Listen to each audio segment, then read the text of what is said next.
and hack. Hopefully I did a good Welcome. job there, Tay. I think so. Absolutely. So, welcome to the United States Department of Nerds, where we are for the people, by the people, and of the people. So, here at USDN, we strive to bring you the best content we can find, and where it comes with the USDN seal of approval. We always strive to give you factual data. If it's a rumor, we'll always say rumor alert. Not quite like that. Before giving you the freshest info.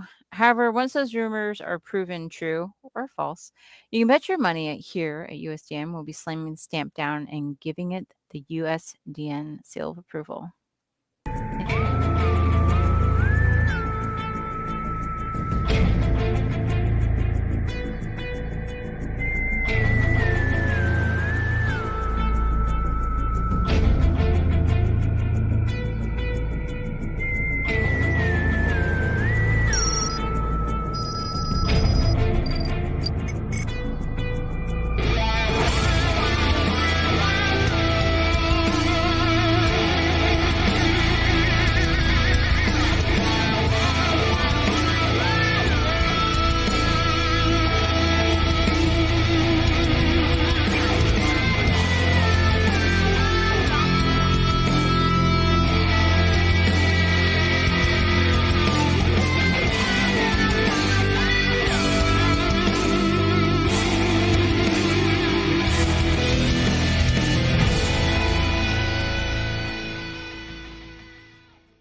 And welcome back to the USDN Hello. podcast. So, as you can see, ladies and gentlemen, Jen has come out of hiding before she goes back into hiding. I'm not hiding. You were hiding. I'm not No, I'm just hiding. playing, y'all. She's been working hard at getting resettled into her new home state and unpacking and doing all that fun stuff, getting into her new job. I will let y'all know this though. Tay is here too, but she is my producer tonight, which is weird for me because normally I do all sides of everything. So Tay in the back, I appreciate you coming out tonight and supporting us and doing the producing. So with that being said, Jen, traditions are traditions, and here at USDN, this is no different. What are you drinking? Um, Booker's bourbon, courtesy of my dearest friends, the love ladies, gave me a bottle of this, so I'm going to be drinking that tonight. Awesome. And I know Jen's and Tay's got a drink in the back. Don't know what she's drinking on, but I know she said she grabbed something stiff. Whew. So, and EJ's probably having a shot downstairs of the house. It's got Peach peach Crown. crown. Oof. Nice. Oof. Good Lord. Peach Good crown's Lord. good. All I right. know. And I got what's left of my coffee after dinner. So I'm going to shoot the rest of this and transfer over to the agua de limon. That's lemon water, y'all. Cheers. Salute. And oh yeah, tonight let's do it for the wrap party of Ahsoka. Ahsoka. It's good shit right there. So, on a very Ah, special edition of USDN, you okay, Jen? Are you going to live? All keep right, the she's fire living. away from me. We're going to be bringing y'all the episode 8 breakdown and also a recap of the first 7 episodes. And also, welcome back, everybody, to our normal channels here, as we are not behind the Patreon wall tonight. And we are extremely happy to be back with everybody tonight. Hopefully, everybody enjoys the show that we have for them. And also, if you missed any of the previous episodes, you can still go back and watch those on Patreon. And but because we are the nicest, most awesomest people in the world, you can go over to Spotify, type in USDN, it'll pop us up. You'll see our beautiful, beautiful logos done by Gigi. And hit that like, follow button, and you can listen to them there as well. So, no excuses to not get your nerd on. Get your nerd on. Get your nerd on.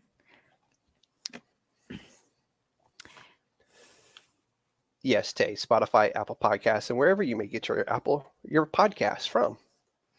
So on a very, oh no, I already read that. Oof, I'm getting into it tonight, y'all. A lot of information tonight is going to be presented is our opinions and not that necessarily of Disney and Star Wars. To prevent going down a bunch of rabbit holes, we made notes, and we're going to be reading off our notes because we want to be able to give you everything, but also leave a little bit open for y'all to go out and do your research and read it as well. So, there's comic books, there's books, there's graphic novels, and lots of TV shows that you can go and watch. Oh yeah, there's video games too, because there's some elements of the video game within Ahsoka. Quite the So there you little have it. hodgepodge. Yep, there's a hodgepodge of everything There's a located in hodgepodge. Ahsoka.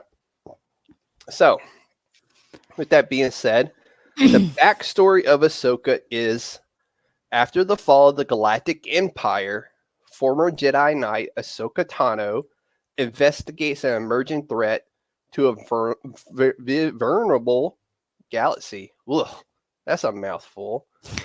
This takes place 5 years after Return of the Jedi, so in the same time frame as the Mando universe. So, Jen, it's time for your favorite part of USDN, the part that was your idea, and that is the educational portion. Education. So I think we decided to kind of skip going over the characters. If you guys don't recognize anybody, please Google it. Look at IMDb. IMDb is your friend. IMDb. I'm a huge IMDb nerd. However, if you do want to hear us break down the characters, you can go listen to episodes 1 through 4. I think is posted right now on Spotify. I'll get 5, 6, and 7 up later this week. And yeah, or you can go listen to it over at Patreon at DFPN or something like that. So, the educational portion of this show, we're going to talk about the Mortis gods, or just simply the ones. They were a powerful family of force wielders that resided on the planet Mortis. They consisted of the son, who aligned with the dark side, the daughter, who aligned with the light side of the force, and the father, who represented the balance of the force. Both the son and the daughter were immortal so long as the father remained alive. If you watched Rebels, even though we first are introduced to the Mortis gods in the Clone Wars, but in Rebels, the family was depicted in a painting in the Lothal Jedi Temple, which served as a portal to the world between worlds, believe it or not, which also plays an important part in Ahsoka. They are also depicted as sculptures on the extragalactic planet of Peridia, which Ahsoka will later take place on, carved into the face of a rocky mountain overlooking a valley towards a starry peak, which I got a feeling that starry peak might take place. We might get something about that in season 2 of Ahsoka. I have a feeling we will. So, with that said, I do want to point out, though, when you see Balin's skull standing on the father, it looks like the father is pointing. he is pointing to that starry peak. He's pointing to that starry peak. Interesting. Very interesting Isn't it, though? indeed. I got a feeling we may get that in season 2. We may get that in a different season of something else, perhaps. We don't know yet. We'll see what Dave Filoni has in store for our futures. With that being said, you want to dive into part 1, Master and Apprentice? So, or do you want to ask me a question about the Mortis gods? Well, the Mortis guys, if no one went back and did any research, so the daughter is dead. They are So all if dead. the when you look at the statue, you can see that the head of the daughter is not there. They are all dead. I do want to point that out. None Hmm. of them are currently alive. Okay. Anakin, spoiler if you haven't watched the Clone Wars, Anakin killed the son and pierced through the father as well in order to so his evil would not spread. So, So and then the daughter gave what was left of her life in order to save Ahsoka Tano in the Clone Wars. right. But So do they ever talk about why? You remember how they don't really talk about it in the movies, but how they always keep telling Anakin, "You were the chosen one. You were the chosen one." so I will say this in regards to that. The father believed Anakin was the chosen one and could bring balance to his son and daughter. That is why the father brought um, Anakin, Obi-Wan, and Ahsoka into Mortis So I read that the father's goal was for Anakin to replace him. to replace him, and then Anakin didn't want to. He made the decision not to. That's correct. Yes. And then that's why I think Obi-Wan was upset about all of this because he wanted Anakin to do it because obviously it's like a huge honor. I mean, come on, be the father, be the balance of the He force. did say, Anakin, it is your decision. And Anakin made this decision because at the time it was the right Parent decision for him to statement. make, of course. That's a parent statement. I support you. Really, you're like, do it. And he didn't do it. It is what it is. At the end of the day, I was. It was a 3-part episode or 3-episode story arc that happened within the Clone Wars. Hmm. It was probably one of the better. Like I liked it, even though it was really outside of the Clone Wars. It was just kind of like Dave put something in there for him to call back into later. It seemed like, you know what I'm saying? Right. But it's still, I enjoyed it. But I enjoyed the Clone Wars. I thought it was like a cool little something different in the middle of everything else that was happening within the Clone Wars at that time. Right. So, but that's me. But how about Tay? Does Tay have any questions on the Mortis gods or AD? I know he's watching. There's a lot of people watching. Cool. No? All right, then we'll hop on into part 1. Master and Apprentice. A valuable prisoner escapes the New Republic custody. A search for answers reunites 2 old friends. That is the synopsis for this episode. So, Jen, you have my notes. Which one would you like to hit first while we recap this episode? Um, so just I think them kind of going over Ahsoka solving this Not really necessarily complex omnious. puzzle. Hmm? Uh, I was answering his question of the omnious. Oh, was like two friends being yeah, I mean, sometimes that can have like negative connotations to it. I get that. But so the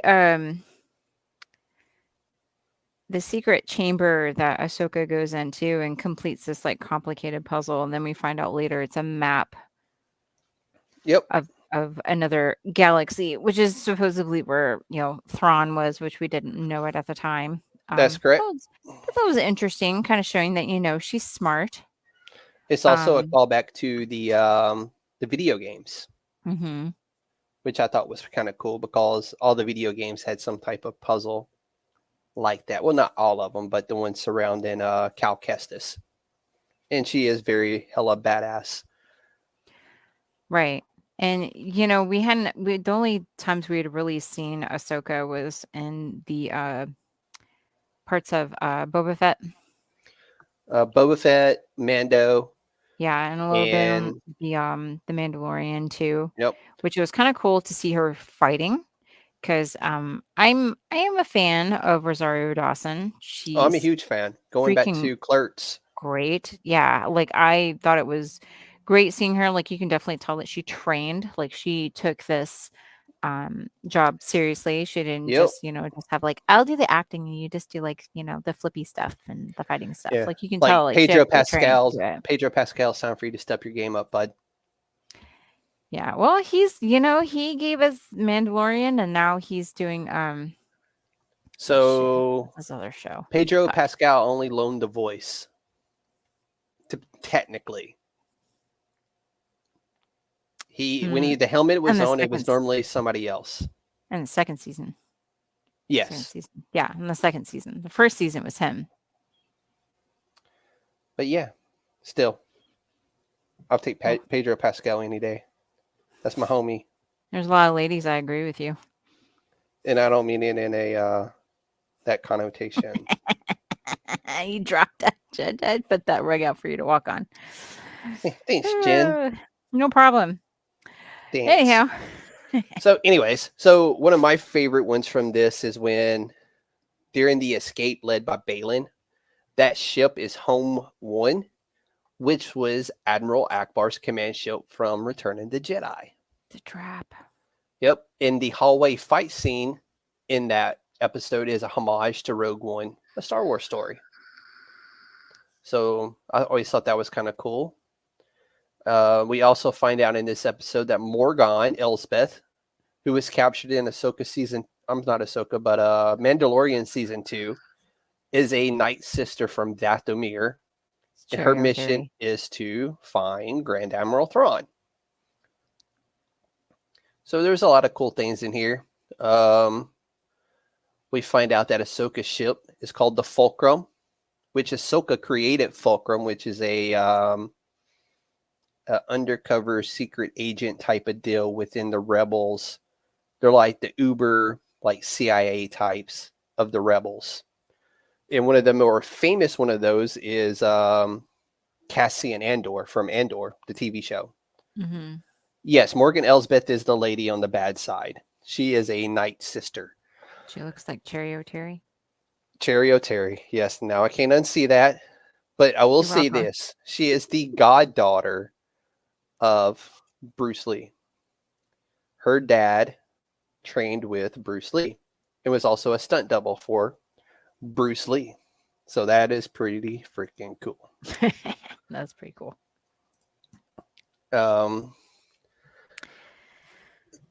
So what else do I want to hit on here? So this episode reconnects Ahsoka, Hera, Mm-hmm. and eventually Sabine, who is a Mandalorian, Sabine Wren. And we find out that Sabine had been an apprentice under Ahsoka, training to be a Jedi. Even though at the time, yes, Tay, big booty Hera, the plot thickens. Does. So that's kind of cool. And the map that Sabine is able to solve the map, but it is taken by Balin Skoll's apprentice Shin Hati.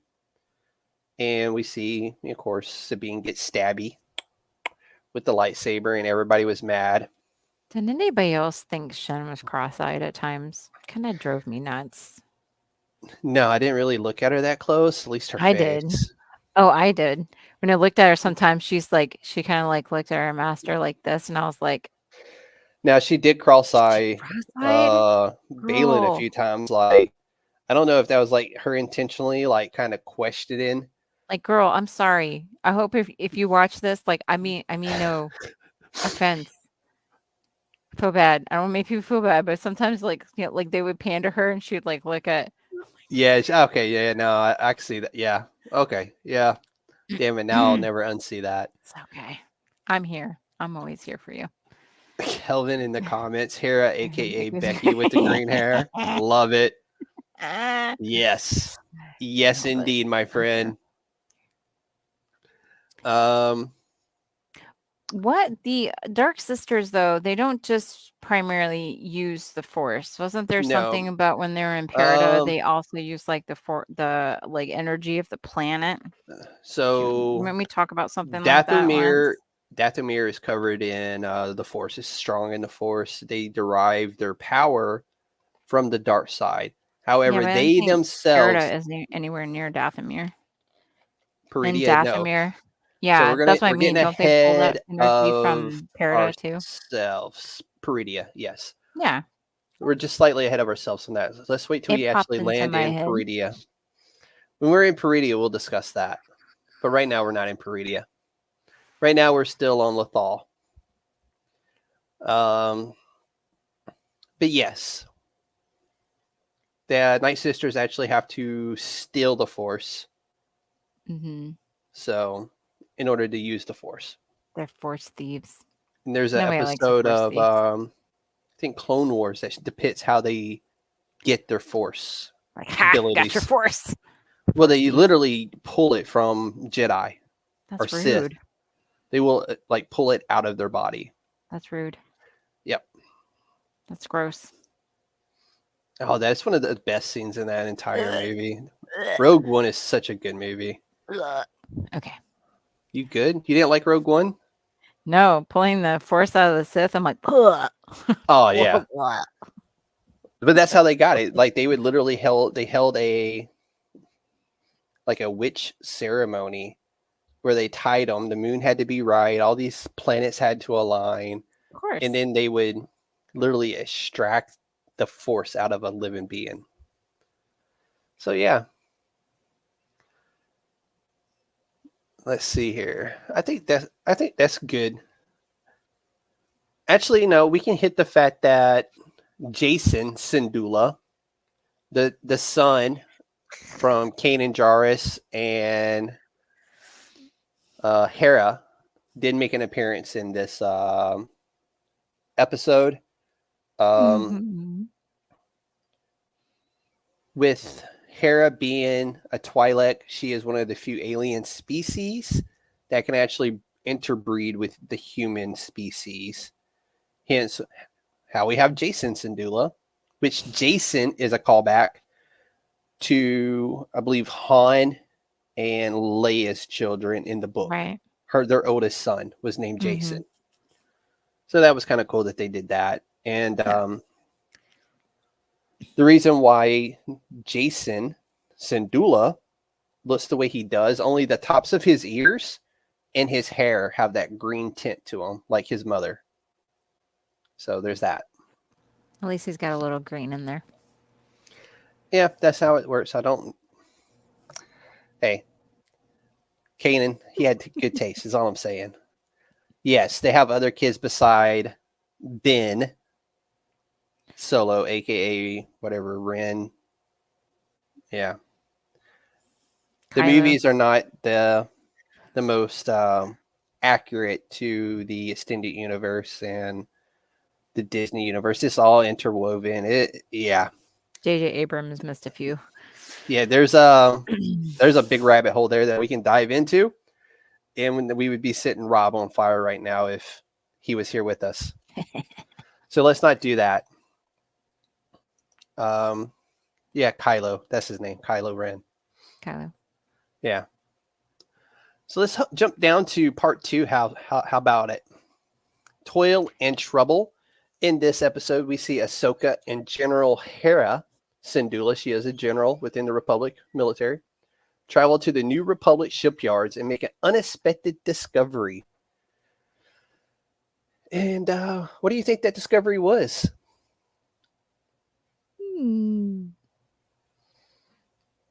Remnants of the Old Republic. That's what they find. People Reduce, who are reuse, recycle. well, they are recycling technically. I mean, technically, they're recycling. Yes, the plot does thicken more because that meme is forever ingrained into everybody's head. Of her sitting there on that little space wagon thing going through the factory. So yes, it is. I don't want to care. The New Republic shipyard, where they find the old Imperial ships, and they're making New Republic ships from the scraps to include droids. Hence, why they seen the assassin droids in the end episode 1. And see, they discover that the shipyard there in Corellia. Ooh, who's famously from Corellia?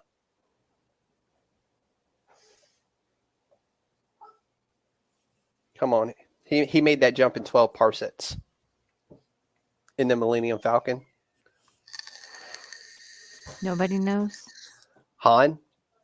I know. Han made that jump. I know it's Han. So that is where he is from. This shipyard is on his home planet. Oh, Han. Yep. So, which it was cool. I really enjoyed that scene. Like they did a really good job of capturing that. But so they find out that there are remnants of the old Imperial still around, and they're there, and they're making big engines for something. Something. Yep, for something that we will get into, I think, in episode 3. Yes. For a flying donut. Yes, it's a giant flying donut with really big engines. Yes. Engines that are bigger than anything in the current Republic fleet. Mm-hmm. So they do get attacked by these remnants of the old Imperials. And thankfully, they survive. Ahsoka takes them out. Hera takes out a couple. And what is currently going on is that the groundwork for the First Order is being laid at this facility. And of course, the First Order is what shows up in the Rey trilogy. Mm-hmm. And this is kind of like the beginnings of that. Dildo Gaggins made his way back. I do like the fact that it does come in handy having a general as a friend, because in this particular episode, you can see that Hera comes in, and I don't really feel like she has to throw her weight around a lot because she's a general, but you can definitely see like the sort of power that she has, but she uses it skillfully, I think. She's very tactful with the way she handles her business. She does, and I really like that about that character. One of my favorite scenes is when they're at the factory, and the guy was like, "You don't have clearance for this," and she's like, "Dude, I'm a fucking general in the New Republic. I think I got clearance to see what's going on here." I made the clearance. He's like, "You don't have clearance." It's like the Queen of England. I don't need a passport. I sign your passport. Exactly. It was like that. Yeah. So I thought that was cool. And see what else happens in this episode. Ooh, Sabine's Mandalorian armor. We see it for the first time. I think in this episode, you finally stop seeing Ahsoka and Sabine squabble, because I don't know about anybody else, but if that was going to be like the tone of the series, it would have lost me completely, because I don't want to see Ahsoka and Sabine squabble the whole first season. It took more than this episode for those two to. But she finally is like started like listening to Ahsoka, and they started kind of coming to terms to each other. I know it took the whole season, but it wasn't just like an outward like. There wasn't resentment there. Animosity towards each other. Like, I'm glad they got past that and we could kind of get on with the story. It wasn't like this side story, like Ahsoka and Sabine. I would have been like, yeah, I'm not watching. Yeah, she didn't come off as a spoiled teenager the entire time, which was great. Yeah, I would have gotten over that. And also in this episode, we see Marok, who everybody thought was going to be, although his name was a callback to Starkiller. Yeah, Galen Merrick, aka Marok, in this, and we see Ahsoka's first battle. outside of her killing the battle droid, which was really cool. And Marok is being sold as a Inquisitor, now bounty hunter, and Mm-hmm. they have a really good battle. And then we see the big engine donut escape, essentially. The engine donut leaves. Yep. So that's the big takeaways, I think, from part 2. Anybody have any questions on it? I'm here to answer questions. I like questions. I like to put my big brain to work. No? All right. Part 3. Time to fly. In this episode, Hera tangles with New Republic politics, while Ahsoka and Sabine voyage to a distant planet. So we're not quite getting to Peridia yet, but this is kind of like the halfway point for them before they make the big jump. So this episode is where we finally get that classic Star Wars feeling. We get some spaceship battles. We get some gunfights. We get some laser sword battles. You like what I'm doing there? Calling them everything but what they're actually called. Pew, Yes, pew, the pew pew pew. And so I really like this episode. This episode's when it finally everything starts to. Each episode took it up a notch as we went throughout this entire series, I felt. But there was a lot of callbacks, like a lot of callbacks in this episode. From Sabine's training with the lightsaber is a nod back to A New Hope, and Ahsoka drawing on teachings of Master Yoda and about the dangers of frustration and anger. And one of my favorite quotes from Master Yoda to Anakin in The Phantom Menace is, "Fear is the path to the dark side. Fear leads to anger. Anger leads to hate. Hate leads to suffering." And we literally watched Anakin go through every fucking single one of those on his pathway to being Fear's a Vader. gateway drug. It is, apparently. Gateway emotion. I know. Tap it right there. And then, so we see, I'm going to skip that one, space battles like combined elements from the original and prequel trilogies. And honestly, this is probably one of the best dogfights from this series, from any TV series for Star Wars. That's my opinion. And like assholes, everybody's got one. I'm entitled to mine. But that's mine. Yep, already spoke about Jason. Yep, already said he's a nod to Jason Solo, the oldest son of Han and Leia. Yep, got that. Here's a good one. Mon Mothma. If you watched Rebels, if you watched Clone Wars, if you watched Andor, she at the time was a senator, but now in the Mandoverse, no, Tay, they're not called dogfights. They're called space laser battles now. Okay. But she's now chancellor, which means she's in charge of the entire leader of the New Republic. No pressure there. Yeah, no pressure at all. No pressure. You're in charge of And a lot of then we have Senator Giano, who is the politicians at odds with Hera about what to do about Grand Admiral Thrawn's possible return. And it's all, we're destined to repeat the same mistakes if you don't listen, blah, blah, blah. See what else. And also, I kind of felt like Senator Giano was a possible First Order cohort. Like he's in bed with the bad guys. You know what I'm saying? Because he's the main antagonist, it feels like, when it comes to the politics on this side of it. And also a really cool point about him, he is the father of Kazuda Zano, the main character in Star Wars Resistance, the animated series, which was kind of cool. That was cool. I don't want to touch that stuff.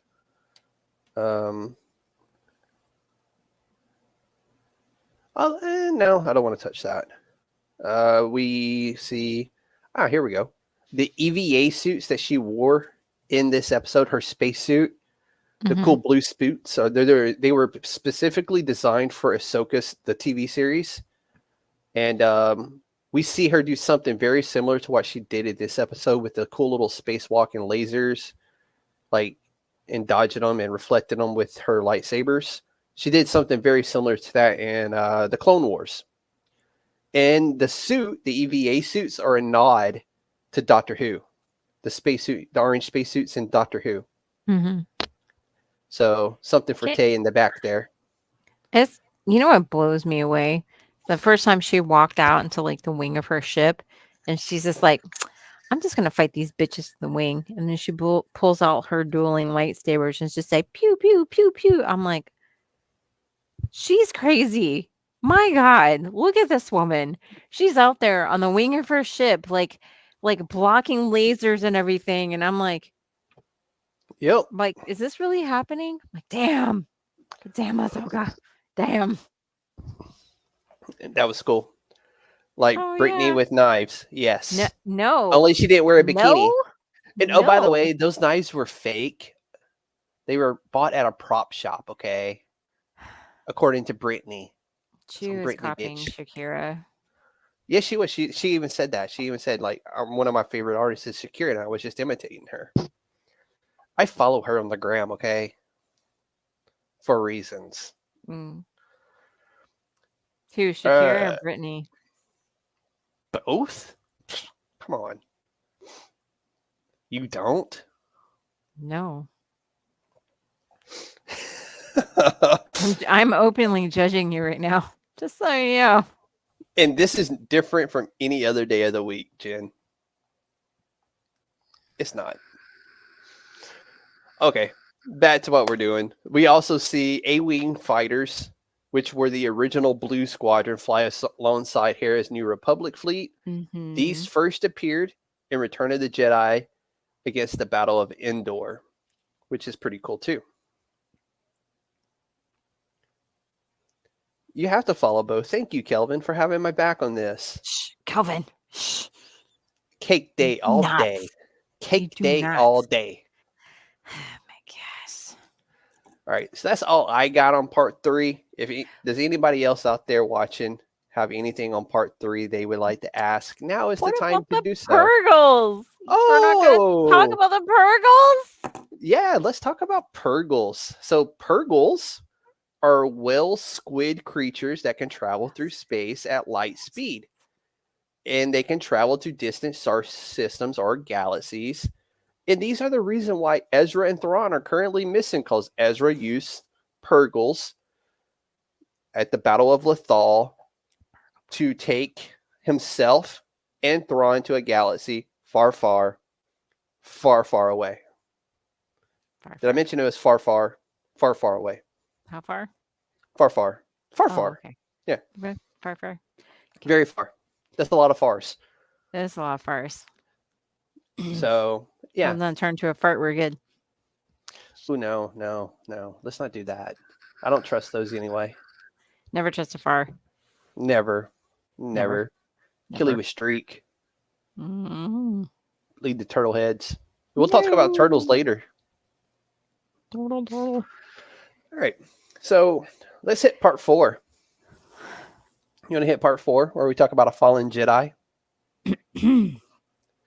and Hera risks her career to help her friends while Ahsoka and Sabine confront the enemies. Let's talk about that. Yeah. So this episode once again had that classic Star Wars feel. The We planet get was really duels. pretty. It really was like, It was all the red leaves and everything. It was really pretty. Yeah. I just want to point that out. The girl in me was like, "That's so pretty." not my enemies. Tay, you don't have no enemies. She does. She does have enemies. But they're all in her head. I keep telling her. But so we get duels, we get gunfights. We even see Hu Yang throw down with an assassin droid, and he held his own for about a minute before the assassin droid, this guy, mess him up. Did not mess him up, but he subdued him. I know. Hu Yan's like the nicest guy. You just got to get to know him. I mean, the guy's 25,000 years old. Cut him some slack and some WD 40, all right? I was gonna say it needs a little oil. But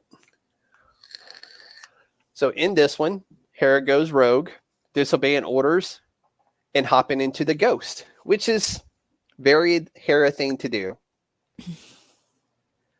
Like, that's kind of what she does. Once a rebel, always a rebel.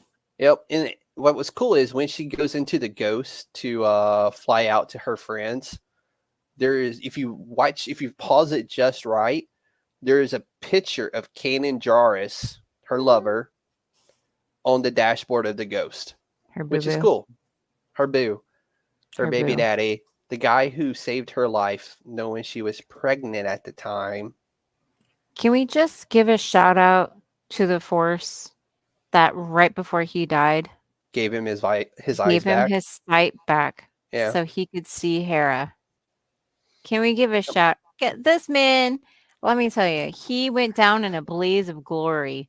Now he did it to protect his friends. If you guys haven't ever seen this, and right before he dies, he's trying to hold the flames back, and he's throwing Hera back, and you can see it. It cuts to his eyes, and his eyes were kind of like The Force gave him his eyesight foggy. back so he could Gave him his see eyesight back Hera one last time before it one consumed last him. time, and I was just like, "Oh I my cried god, like a little girl. he's awesome." Not even gonna lie to nobody. I mean, That he scene had me in the feels. when I say people are one of the greatest Jedi Force users, he's one of them. Just amazing, just amazing. He saw that He's booty and like started, booty sucker. I would too. I'm like, dude, that's a lot of cake, man. Hey, y'all are That, obsessed with her booty, man. Damn. yeah. Just like Oh, Rosario Dawson. Like, I've been a fan of Rosario since, like I said, way back in the day when she mm-hmm. was in that one movie, Kids. Mm-hmm. I think that was her first movie. It was her first movie, actually. Yeah. But anyways, let's Mm-hmm. press I agree, the Brad. here's one of my favorite ones from this episode. Mm-hmm. So she isn't alone as she leaves the fleet. Within this, we get the New Republic iconic X-Wings, aka the Blue Squadron, accompanying her, led by no other than Captain Carson Teva. And as they hit hyperspace, she says, "What? Once a rebel, always a rebel." And that Always. hit me in the feels too, because that was like, that's what's up. Gately. And of course, he's in Mandalorian. He's in the original Star Wars as well. Mm-hmm. And he like anytime he shows up in a Star Wars show, you know it's going to be good.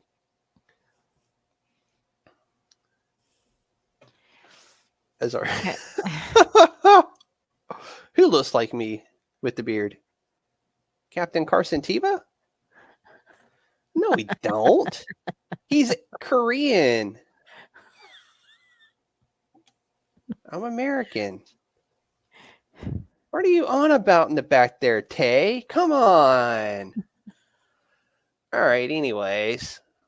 So Phoenix Squadron flew alongside the crew of the Ghost and Star Wars Rebels. As they depart Home 1, Carson reveals Phoenix leader to be none other than who? Hera. Hera was the leader of the Ghost crew, which we all knew. Our Phoenix leader, actually. Phoenix leader goes back. It's a callback to some other stuff. But we're not going to get into all that rabbit holes. But in this episode, like I said, we get some duels, some gunfights. Of course, Sabine fights Shin again, gets her ass kicked until she pulls out some Mando tricks. We see Ahsoka turn Marok into green mist, which was cool, which led us to know that Marok wasn't actually a human, but Dark Sister magic, or Night Sister magic. So that was kind of cool to see that when Ahsoka murked his ass.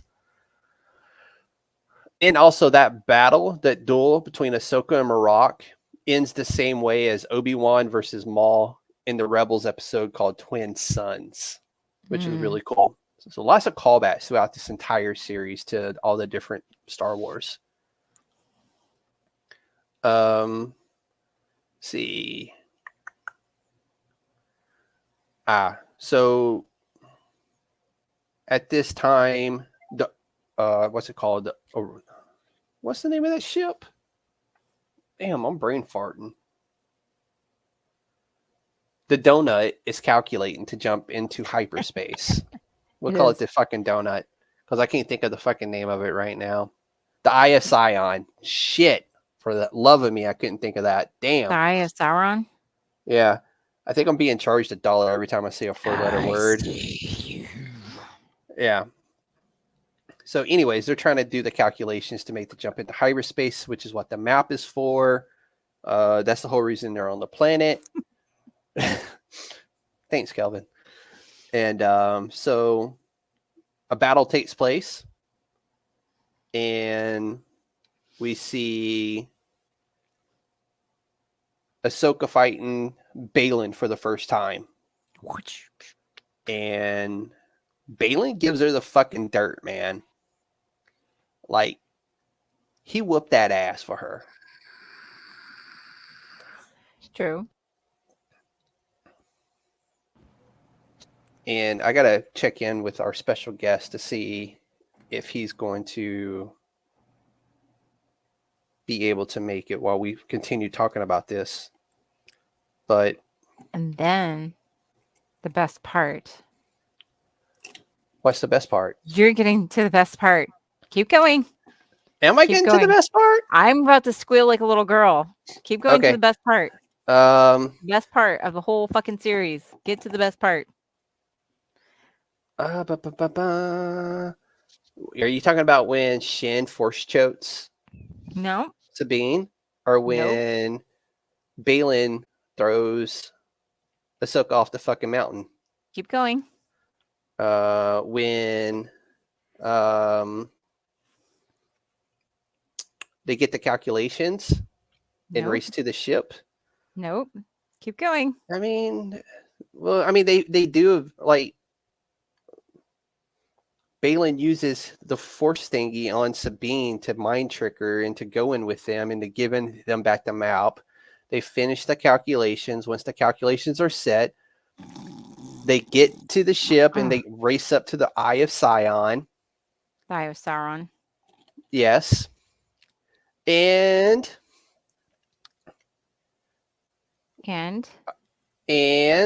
so at the end of this episode, we hear a very distinctive theme playing.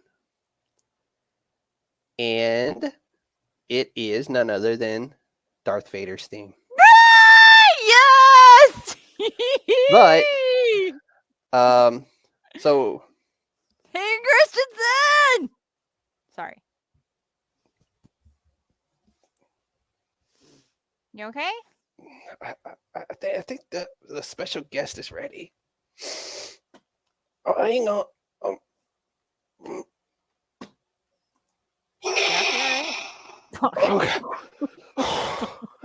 Fuck. Lord Vader, I was doing my best to get you on.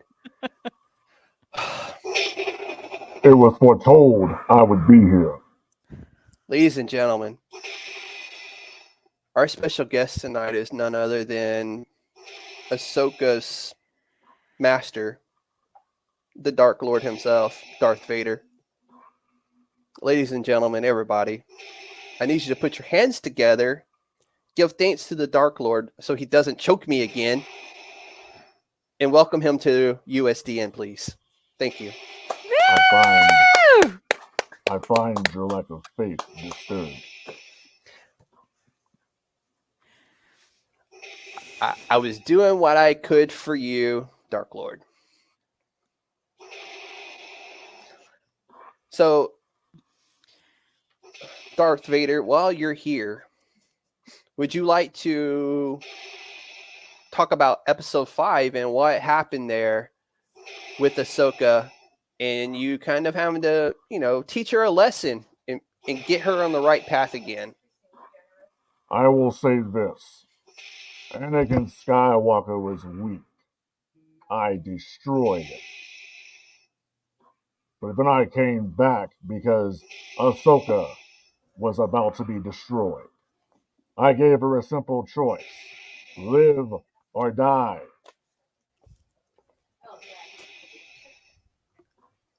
My episode was the best episode on Ahsoka. Hands down. Darth I Vader, nobody here concur. at USDN will argue that episode 5 was the best episode.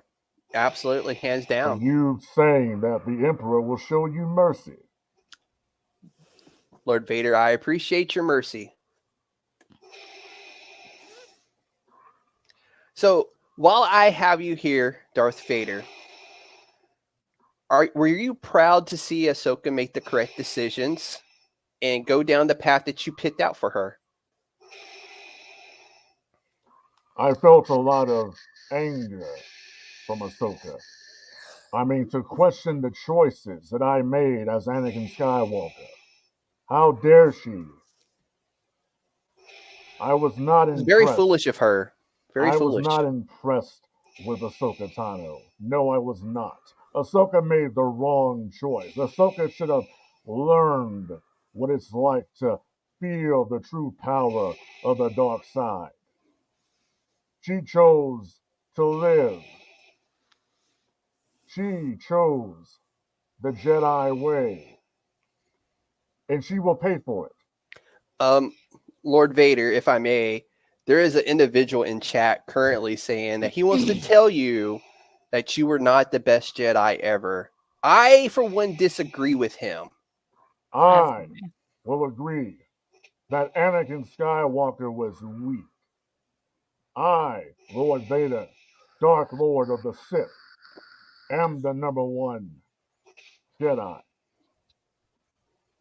I am inclined to agree with you, Darth Vader. Hands down. Just don't choke me again. That hurt. So, Lord Vader, how is it in the world between worlds trying to go back into Ahsoka's past and try to teach her lessons so she could become Ahsoka the White? I believe that Ahsoka had a lot of issues that she had not yet gotten over. One of those issues was, could she have saved Anakin Skywalker from turning to the dark side?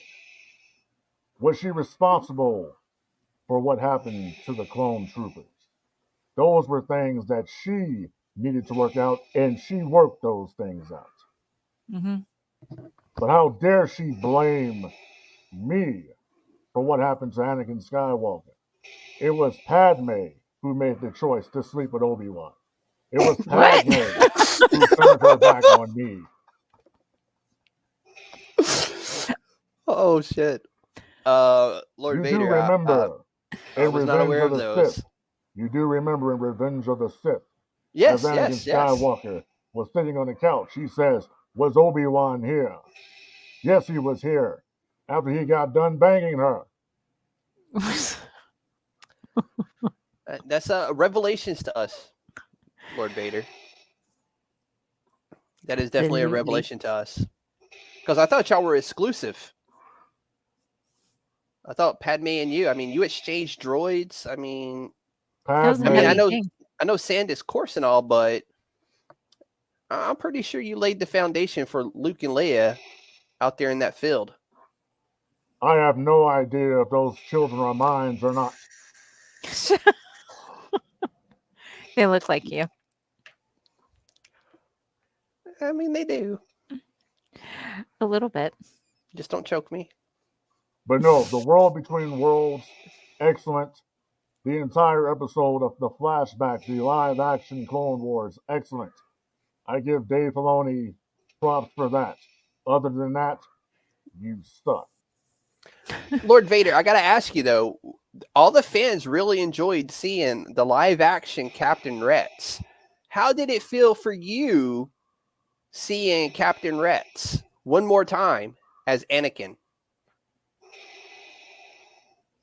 I have no comment on people who have turned their backs on me. He Very was an well. asshole. Captain Rex was an asshole, y'all. You heard it here first. Darth Vader is dropping him. This is all news to us. You heard it here first at USDN.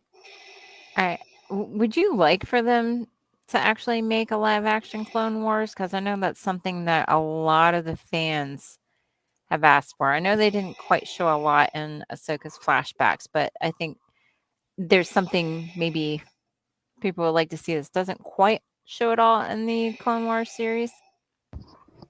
I think that's the only thing Filoni is good at, is writing the Clone Wars. Because obviously he couldn't write a successful television show. If he could carry it out himself, we wouldn't have sat here and sat through all this crap. Now let's be honest about it here, and that's what we do here on this show. Bottom line, episode 5 was here. All the rest that followed was slow. I got out of it. You cannot top episode 5, Anakin Skywalker. It was impossible. Nope. I agree. I'm inclined to agree with you, Lord Vader. I'm inclined for you to incline to agree.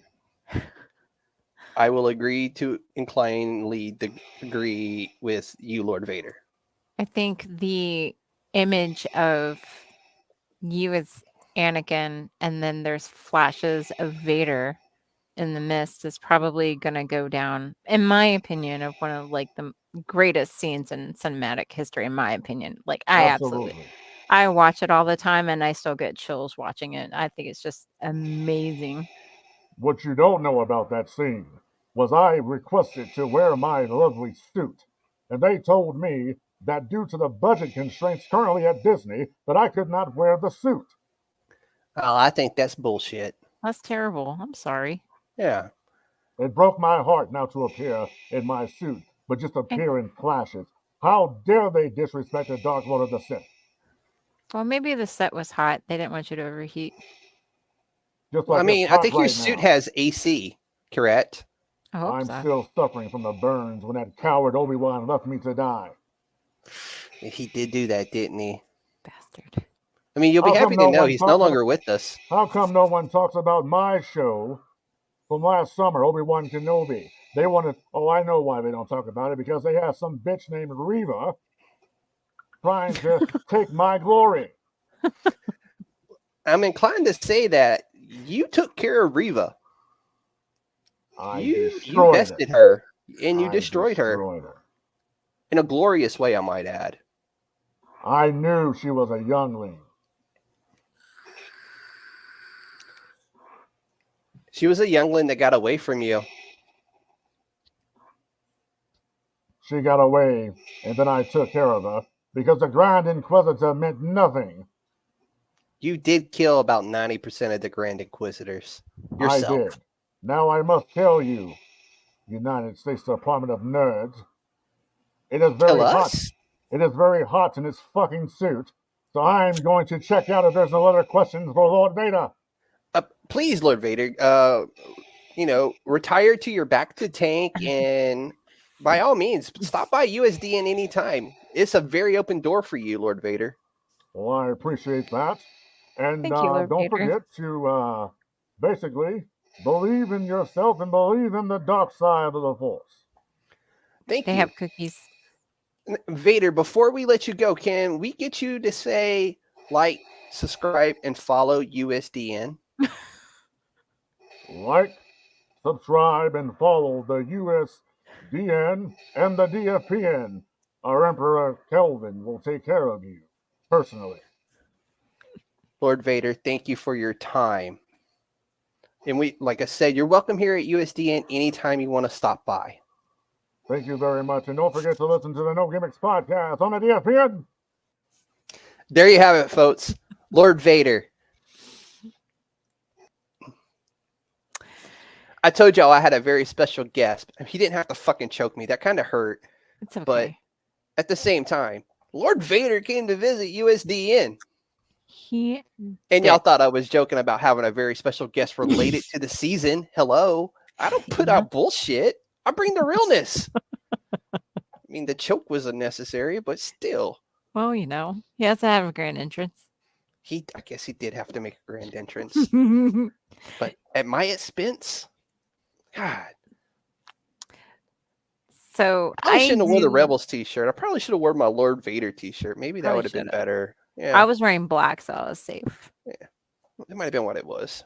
It was a very rare interview, EJ, and I was surprised he contacted us. Well, to be fair, I was out on a break. My phone went off, and normally I don't answer those kinds of phone calls, but it said Lord Vader in the caller ID.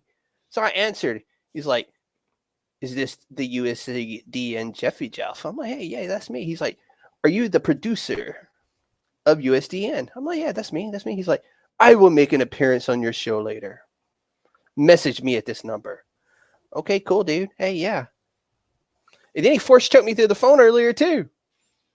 Yeah. So that's how it went down.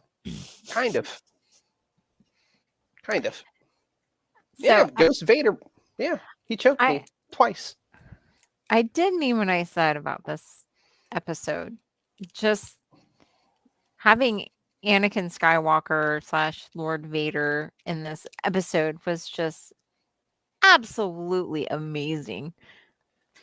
So we got two redemption stories within episode 5. We got Hayden Christensen coming back as Anakin and Lord Vader to get his Mhm. own personal redemption. And then we also see Vader slash Anakin getting his redemption story all at the same time within this one beautifully written episode. And Vader was right. This is probably hands down the best episode Mhm. of the entire series. I mean, we get Ahsoka the White, we get Anakin, we get Clone Wars, we get shit, what's that young lady's name? Give me a second, because I really want to give the proper credit to her, and I may not have put her back on here. I Well, didn't. and then you recently had um the guy that played Jar Jar Binks, He was in Obi-Wan. He's the one that right? got Grogu out of the temple. Right.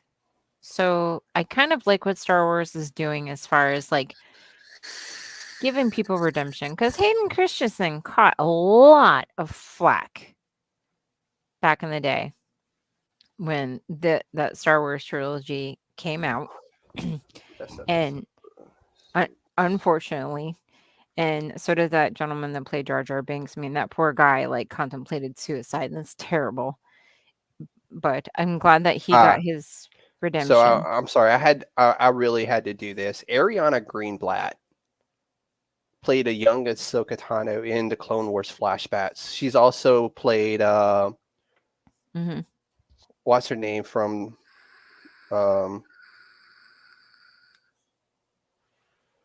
Thanos' daughter, the Green Girl, in that show too. Anyways, beside the point. But I want to give proper credit to her because she nailed her rendition of a young Ahsoka as teenage Hmm. Ahsoka in the Clone Wars, and so mad props to her. I thought she did a fantastic job. So kudos. Yeah. But also in episode 5, we get Ahsoka the White. We get Mon Mothma returns. Mon Mothma telling basically for Hera to get her ass back. Let's see. Jason Syndulla makes a reference, says Ezra was taken far, far away, i.e., meaning Peridia. And also, Hmm. the whale eats a spaceship, like the space slug in The Empire Strikes Back. And also, Carson Teva references a Delphi base, which is where he's actually supposed to be stationed closer to where the Mandalorian is taking place. Right. And we get all that in part 5. That, ladies and gentlemen, part 5. If you don't want to watch the entire fucking season of Ahsoka, I get it. Go watch episode 5 at least. 1 hour in. Thanks, Tay. We were making actually a really good time. But before Lord Vader showed up and choked the shit out of me and gave us his input, I was going to talk about my second educational thing today. What's that? That is called the convor, or convorees, plural. They are Tridocian birds. They are a species of beautiful, regal, and elegant owls. They are native to the moon Huasca. It can be found in several places around the galaxy, including Atollin, Malachor, and Takodana. They have a strong connection both to the Force and Ahsoka Tano. The convor that we see in Ahsoka, his name is Moray, and he has a spiritual, or she, I don't know what the owl is. They have a spiritual connection with the daughter from the ones, or the Mortis gods. And after her death, it has become a known companion to Ahsoka. So anytime you watch Rebels, you watch the Clone Wars, in the Mandalorian, it shows up. So this bird shows up when it basically to give Ahsoka, like, to let her know that, I guess, like, hey, you're doing what you're supposed to be doing. But this owl, the white and green owl that we see, did belong to the daughter of the Mortis gods. So that's kind of fucking cool. And also, cool fact, convor derives its name from Dave Filoni's wife, E. Ann Convery. So he named the bird after his wife. So that's kind of cool. That's sweet. So, and that was my second educational tidbit of info today. Right. No, yeah. It's almost like, if you think about it, the father, the daughter, and the son actually kind of follow a little bit. Somebody back me up here. The mythology of the three fates. They do, actually. And hey, then, look who it is. oh, It's thank EJ, you. y'all. Thank you. He's a sweetheart. Thanks, babe. And then, because they were called the Morai, and I wonder if that's why they call the owl Morai, because that's what they call the three fates, is the Morai, and they actually all three were I can't remember what the three of them separately meant, but I know the three meant they were the ones that spun the loom of fate. Actually,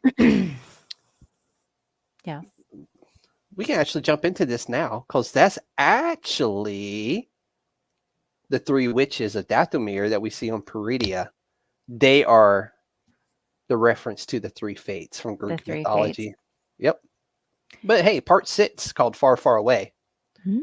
And this is where the search for Grand Admiral Thrawn reaches beyond the limits of the galaxy. So I missed a lot of stuff on episode 5, but Lord Vader kind of, threw us off a little bit. And I'm still recovering from that choke, to be honest. I mean, it was a pretty tight grip there. I don't know how he does it, but shit hurts. I don't recommend that shit to anybody. You need to practice getting choked. Yeah, it's not really my thing. I'm not into it. Yeah. I'm not really into it. Yeah. So this one opens up with the history of the galaxy, part 1, 2, and 3. And Ahsoka, of course, with part 1 being the best. It's kind of a nod to the trilogies. And A Galaxy Far, Far Away is the iconic words that begin every Star Wars iteration from the beginning. So that's pretty cool. So if you actually kind of think about it, so when they arrive, which I thought it was kind of neat that, neat, so to speak, that while they're traveling, if you go back to Mandalorian, how Grogu sees the Purgles. I know everybody's probably seen those TikToks, how, he looks up and he sees the Purgles. It'd be kind of interesting if, that was actually the one that Ahsoka was on. But there has to be... Go ahead. Go ahead. No, go ahead. You go ahead. So there has to be something special about this galaxy and this planet if this is where the Purgles come to die. If this planet is surrounded is their graveyard, you can almost kind of take. I think I'm picking up what Filoni's throwing down, that this is the beginning and the ending, like almost kind of like salmon swimming upstream to spawn. Like this is where they come back to die. Do you understand what I'm trying to say? I do very much, yes. Okay. So what I thought was cool about that scene in particular is when they're still inside the Purgle traveling to Peridia, is Mhm. if you go back and watch Star Wars throughout the years, whenever a spacecraft itself goes into hyperspace, everything is like these white streaks that come around them.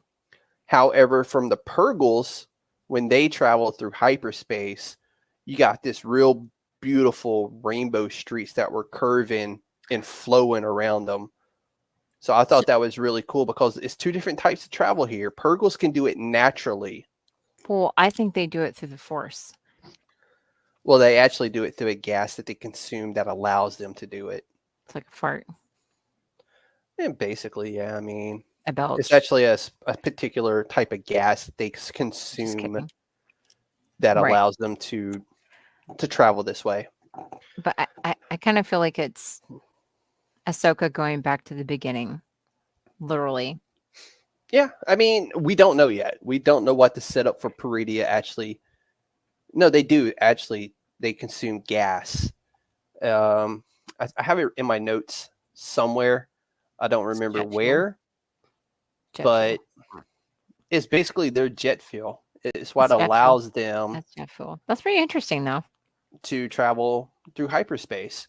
And Mhm. actually, if you go back and watch Rebels, Ezra's first encounter with Purgles is on a planet where they are farming for this gas because this gas is what they use for fuel to go into hyperspace. Yes, Kelvin, they Interesting. fart through hyperspace. It's like Sprite It's like for them. Sprite. Yes. So bubbly. So it's So kind of cool. bubbly. I will. It is believed that older generations witness Purgles enter into hyperspace, and that is what gave the original sentient humans the idea to be able to travel through hyperspace. So, the more you know. I need a little rainbow Can with a I, star. or you know, can I just say that when they exited the Purgle hyperspace and the Purgles were getting fired upon, did anybody else have like heart palpitations? Like, I'm about to throw something at my TV if one of these Purgles gets Yes. injured. Yes. No, I did actually. I will I was watch like, humans die no, all what are you day. You doing? kill an animal, I'm done with you. We're not talking anymore. Like, I'm done. We're breaking up. the I'm done. Purgles to me were like the most fascinating thing about this whole thing. Mm-hmm. I don't know what Me it was too, about Kelvin. them, but they something about a giant whale squid that I really enjoy. Like, And can we all agree that's the best Star Trek? Star Trek? Yeah. The Star Trek with the whales, the voyage home. I didn't watch that. No, I'm not a What? Trekkie. I'm not a Trekkie, okay? I pick one struggle and I stick with it, and Star Wars is my struggle. See, I'm a nerd hoe. I go everywhere. You might want to get that I'm checked. I got lots of Star Trek under the belt as well. So, if you didn't know, there is a Star Trek movie where they have to use whales in order to get home to Oh, speak that's to cool. alien life. The alien life sounds like a humpback whale. Ladies and gentlemen, I have another special guest about to join us. What? I do. I'm good like that. But Haley, I this know what you're talking time, about, bro. it is no gimmicks, very own, the best hill manager in the business. He's a walking, talking encyclopedia Drum of roll, fucking please. wrestling news and Star Wars. Give it up one time I think for I'm my purring. main Sorry. man, Frankie D. Frankie What's D, ladies and up? gentlemen, What's up?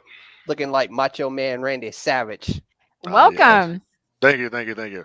So I just want to come back up here real quick because I know you guys are on episode 6 now, right? Yep, episode 6. Okay, so this is the episode, if I remember correctly, where Ezra and Sabine reunite, right? And it feels so good. Yeah. Have you guys gotten to that part yet? No, we were just kind of going through it each episode. We're not really Okay. doing breakdowns of each episode. We're just kind of recapping them. Yeah, I got you. Mm-hmm. So let me say something real quick. I did not like that scene when they reunited. Now, since this show started, as a matter of fact, let's go back to Rebels. Go for it.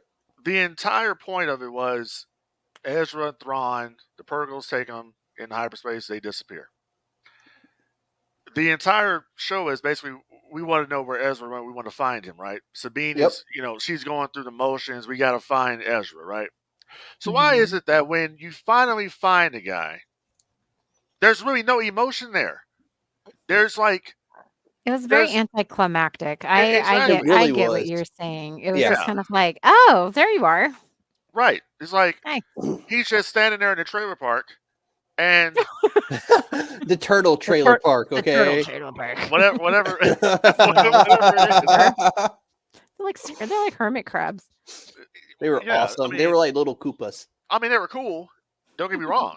Just like the Howler, Howler was cool. But Yeah. bottom line of it is like I would have expected more emotion from that. Like, dude, you're literally up here all depressed and all this shit, and then all of a sudden this guy is standing here.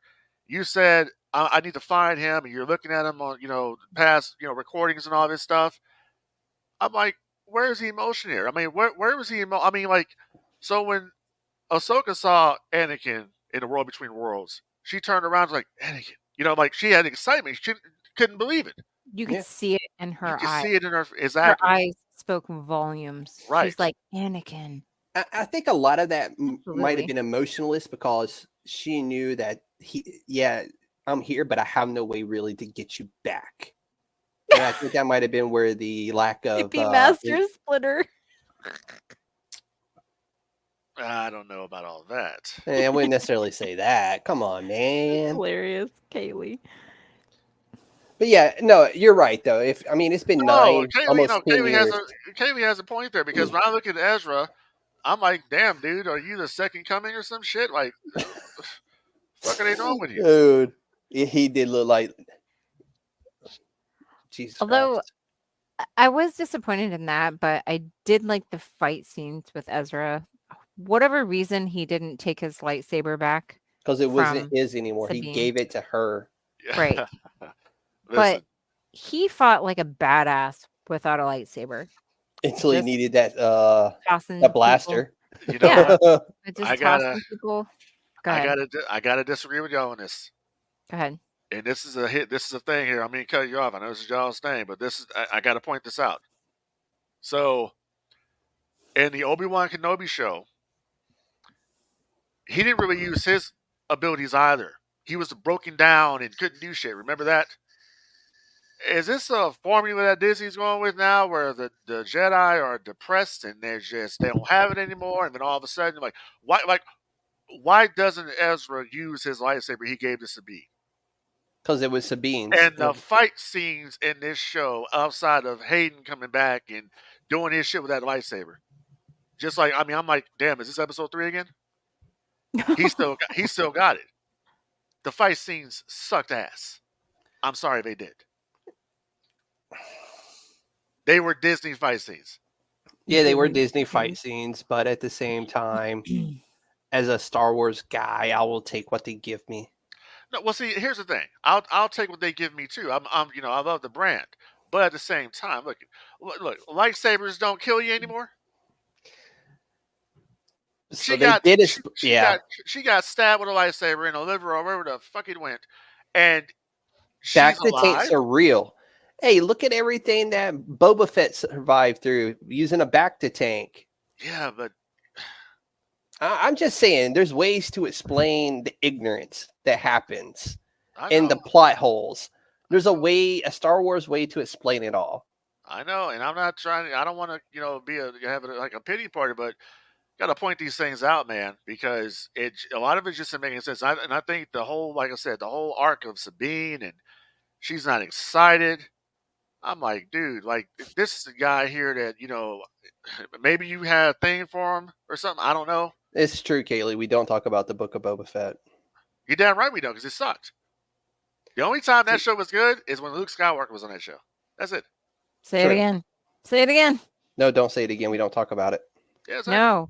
When the best Luke showed episode, up. when Luke showed exactly, and the When Luke showed up, Mandalorians. yes. That was the best. That was it. I watched that was scene it. I don't know how many times. Fuck. So good. That's a Luke we deserved. Just saying. Well, we have Rey now. Yay. Don't make me depressed, And people man. wonder, and people wonder why. Like people wonder, and I got faults with Dave Filoni now. I was putting him over the first time I came on the show, but I got faults with him now. But Dave Filoni at least knows what sells. He knows what people want. And I'm sorry, but we don't want your sequel trilogy trash, this show is leading to that. This is where this is all going. It's going to the First Order. It has to, because they Yeah. fucked it up. So they have to fill the plot holes that we got in the last trilogy. Well, I think they even mentioned like having Hayden Christensen as Anakin and the Force Ghost actually creates continuity with back to the original trilogy. Seeing Luke, seeing Obi-Wan, and then he saw Anakin, and then he saw Yoda's Force Ghost when they traded out the original guy that played Yes. Anakin or Darth Vader. I don't know if that's what their goal is to create some continuity between It is. Dave Filoni has said that, trilogies, or and it's it's one of those where Disney dug its hole. Now they're trying to fill the dirt in. well, if I may say, I think J.J. Abrams had a good idea, and then who's that guy? Rian Johnson, is that the director of the second one, who I feel like totally fucked up the ones with Rey? And then J.J. Abrams came in and tried to fix the fuck up that they did on the last trilogy, because you could have had a great story, but he fucked it up. Yeah, And then J.J. probably. Abrams came in to try to fix it, because honestly, if they could have just made Rey a Skywalker, but he screwed up, it's like, you're nobody. I'm like, really? But she was actually a Palpatine. That's it? She is the daughter of a clone of Palpatine.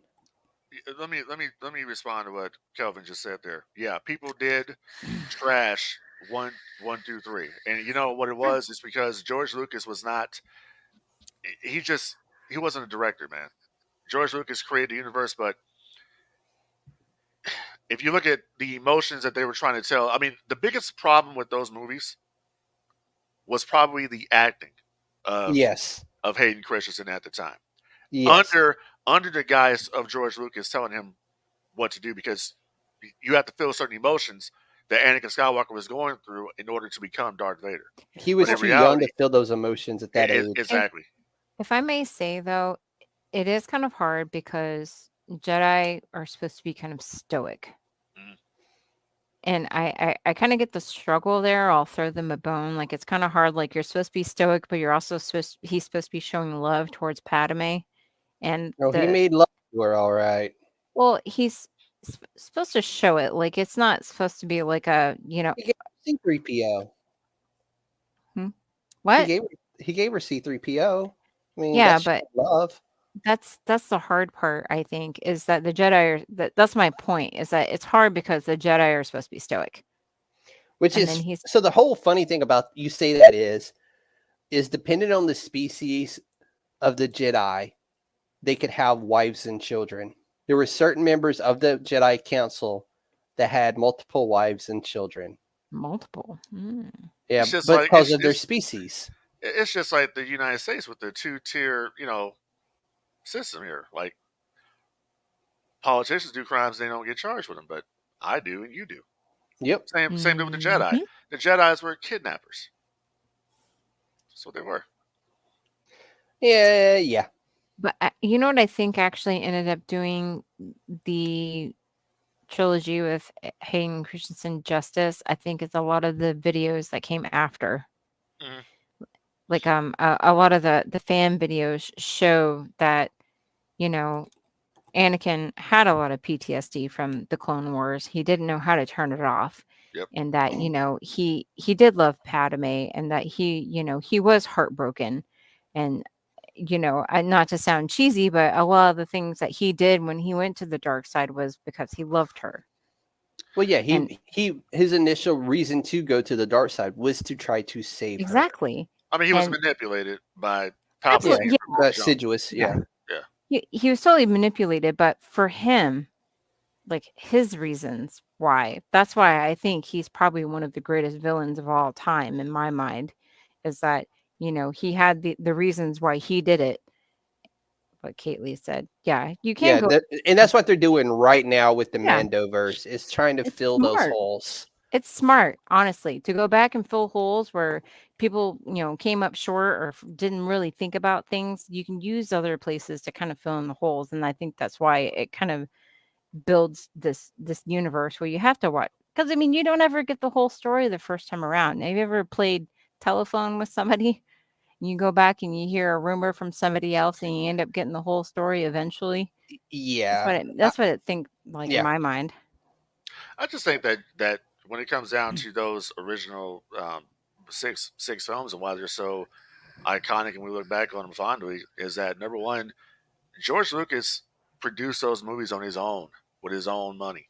Yeah. He didn't have a multi-billion-dollar corporation like Disney Yep. producing anything. He made Yeah. he did that off of toy sales alone. Is how he was able to produce those movies and Well, getting the original one, original ones. Yeah, the very first one he did, when he gave the rough cut to I think it was a producer, and the producer went back to the studio and was like, "Hey, you have a hit, but he needs like $60,000 more to square it away." yeah.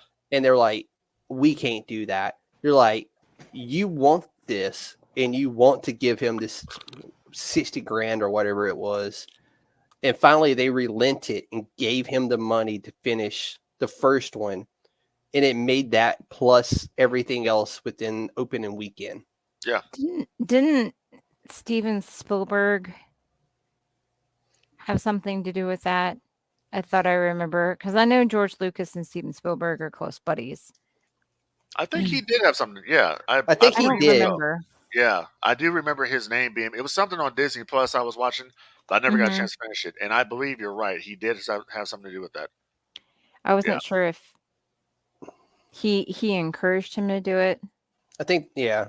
and then they went on vacation when it like got released. I can't remember what Spielberg was doing at the time, but I think they both their movies went to theater, and then like they went on vacation and came back and realized that their movies went good. But I think it was something that Spielberg said to Lucas that had an impact on Star Wars. I can't. I have to look that There up, you guys. go. I don't Caitlin just said remember. they made a bet. That's it. Yeah. But let me ask you guys this question real quick, since we're on the sequel trilogy, where this is all leading to. Mhm. So, a lot of people didn't like the sequel trilogy. Obviously, they're some of the worst films out there. Do you think it's too late at this point? Because you have a character in Ray that a lot of people just don't like the character, but that's a character that they're bringing back. They want to push to build this new Jedi Order they're going to do. I guess she's a damn Skywalker. I guess whatever. So, do you think it's too late? I don't think it's ever too late. I think if they allow, as bad as I don't want to say this, I'm going to say this. If they give Dave Filoni the reins and the money to do what needs to be done, the trilogy and the upcoming Mandoverse movie that will close out what we're currently getting, and the subsequent film of that they're going to pick back up with Ray, I think it can be saved. Yeah, because Kylo Ren was a badass character. He was a fucking emo Yeah, child. I saw a video the other day. It's funny. It was at I don't know. I think it was I at like Disney emo. World. It was at Disney World, right? And this little girl gets on the stage. You guys probably seen this video. This little girl gets on the stage, and she's supposed to be a Jedi, supposed to be Jedi training academy, right? And Yeah, Darth I love Vader's that in it, video. and she That video was surrendered awesome. herself to the dark side. You know what I'm saying? Like And nobody was expecting it. She was just like, yeah, do you wish to serve me? Then get upon your knees. And she was like, yep, okay, cool. And yeah, she got on exactly. her knees. But And the guy playing the Mace Windu type character was like, oh, well then, well shit, let me show you over to the Sith Academy. And Yeah. they were like, So well, got her off stage really fast. I'm like, yeah, that kid's after my own heart. and so that's the point. Episode 3. Cool. so Thank you, the Brian.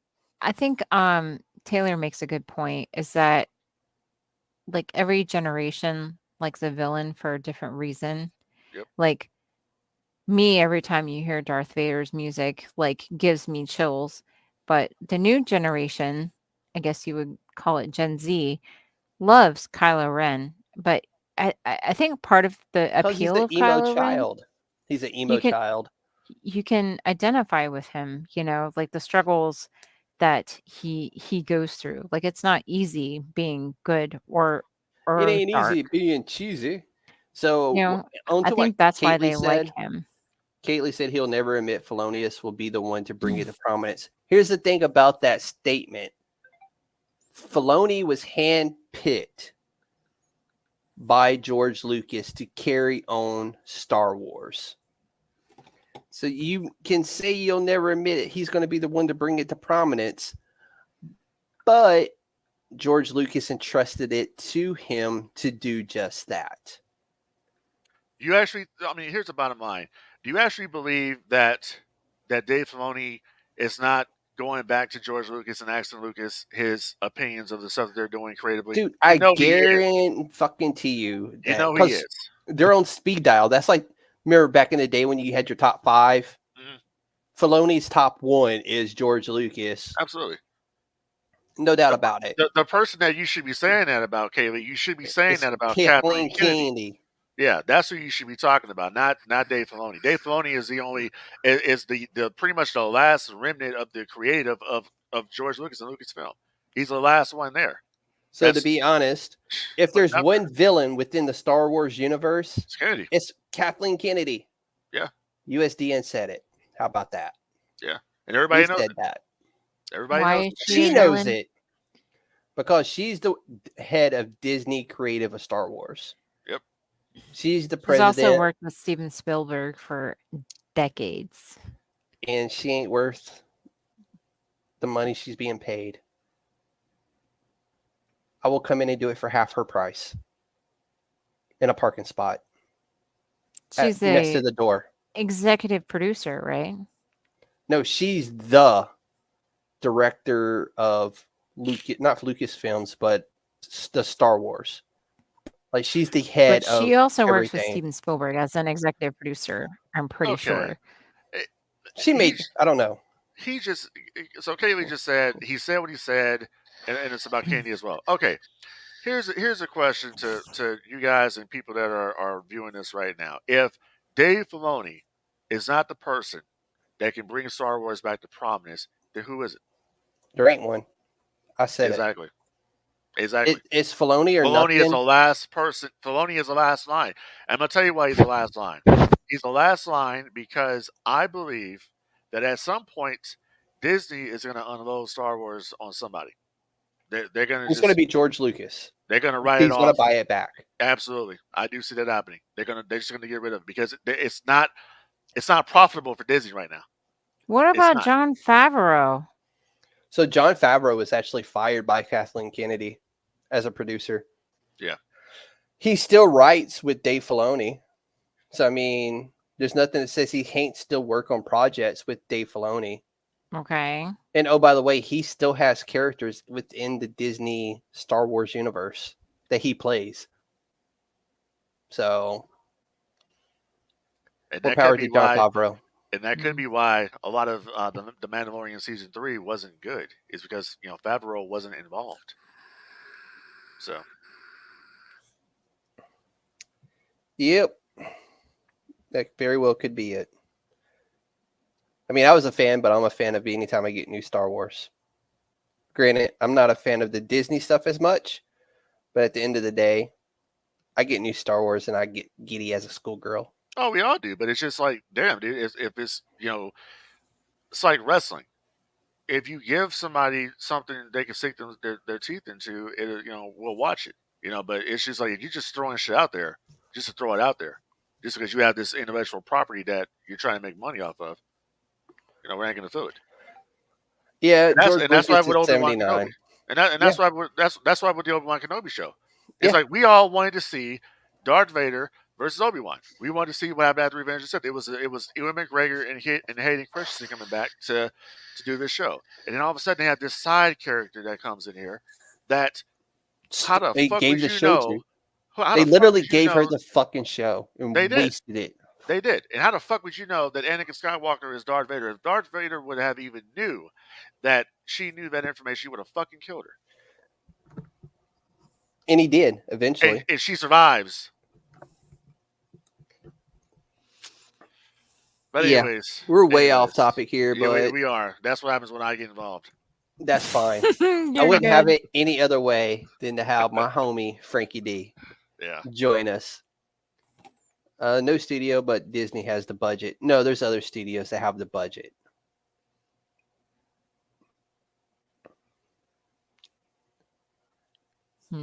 We'll see, Kately. I mean, he's restricted to what Disney lets him do. And so far, Filoni has managed to bring elements from the extended universe into the Disney universe, which Disney said they would not do. But Filoni found a way to do it. And we got elements from the video games. We got elements from the books. We got elements from the comics. So, I mean, Filoni is doing what he can. Granted, he's mixing universes, which I don't like. But at the same time, I'm getting new Star Wars, and I don't really give a shit. Because And it's Filoni whatever the knows fuck what you people want. Filoni knows what people want to see. He knows people are look. Anakin Skywalker is popular as hell now, and it was all because of him. What he did with Anakin in the Clone Wars. That's why Anakin was. We didn't really know anything about Anakin like we did. I mean, yeah, okay, we knew he eventually became Darth Vader, right, but we didn't know his backstory. The No. way we would find out during the Clone Wars with Ahsoka. So that's all Dave Filoni. Yep. So more power to him. I say get rid of Kathleen Kennedy. Go, Dave. You got this. This is your budget for the year. Crank it out for us, dude. Because I gotta finish the Alkalite. Is going to be really good. Skeleton Crew, I got a feeling is going to be good. See, I can't fuck with the Acolyte. I'm a little sketchy on it myself, but we'll she see. said stupid shit. Yeah, it was during the Alkalite that she said that stupid fucking comment. But there's no source material. The moment she said there was no source material on Star Wars, I about flipped my fucking shit. Yeah, she says that the people are just sitting around waiting for George Lucas to come in and like he's the king of all Star Wars. Like, yeah, bitch, he created the fucking universe, you dumbass. Yeah, but there's no source material. Like, bitch, there's comic books. There's the books. There's the video games. Hey, well, you know what? She used to work for Harvey Weinstein, so there you go. Here's my view. Ooh. Disney, reach out to me. I'll do it for half the price and I'll park a spot next to the door. Just fucking saying. Next to the door. You busted ass knees. Is that why? In my back, in my neck. Uh-huh. I may have arthritis in my hand. Well, you know what? If you get in the back of the tank, you'll be fine.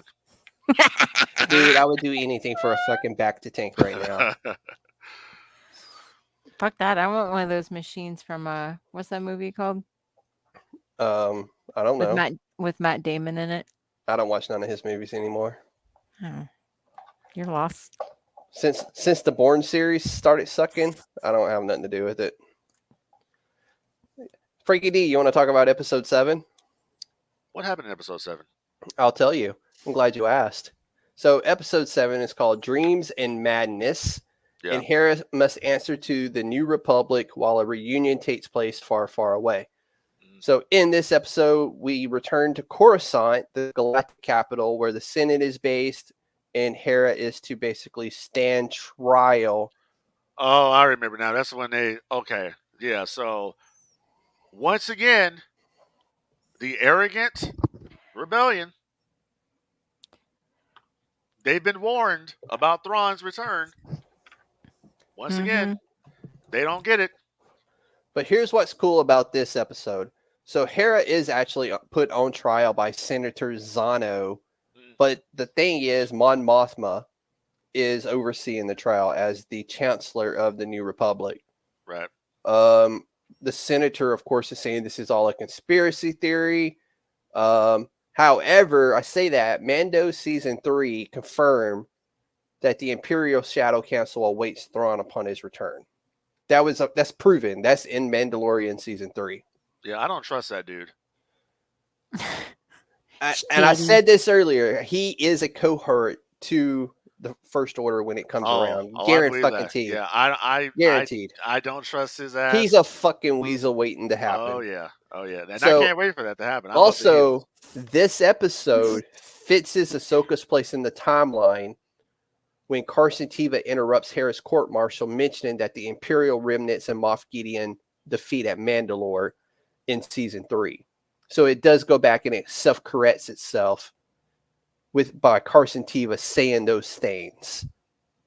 And also, my favorite part of episode 7, and like this is like no shit, I was as giddy as a schoolgirl, is Anthony Daniels made his return as C-3PO to basically protect Hera's ass with a message from Senator Leia, who, you know, RIP, I know she's up in heaven having the time of her life, but so that was cool.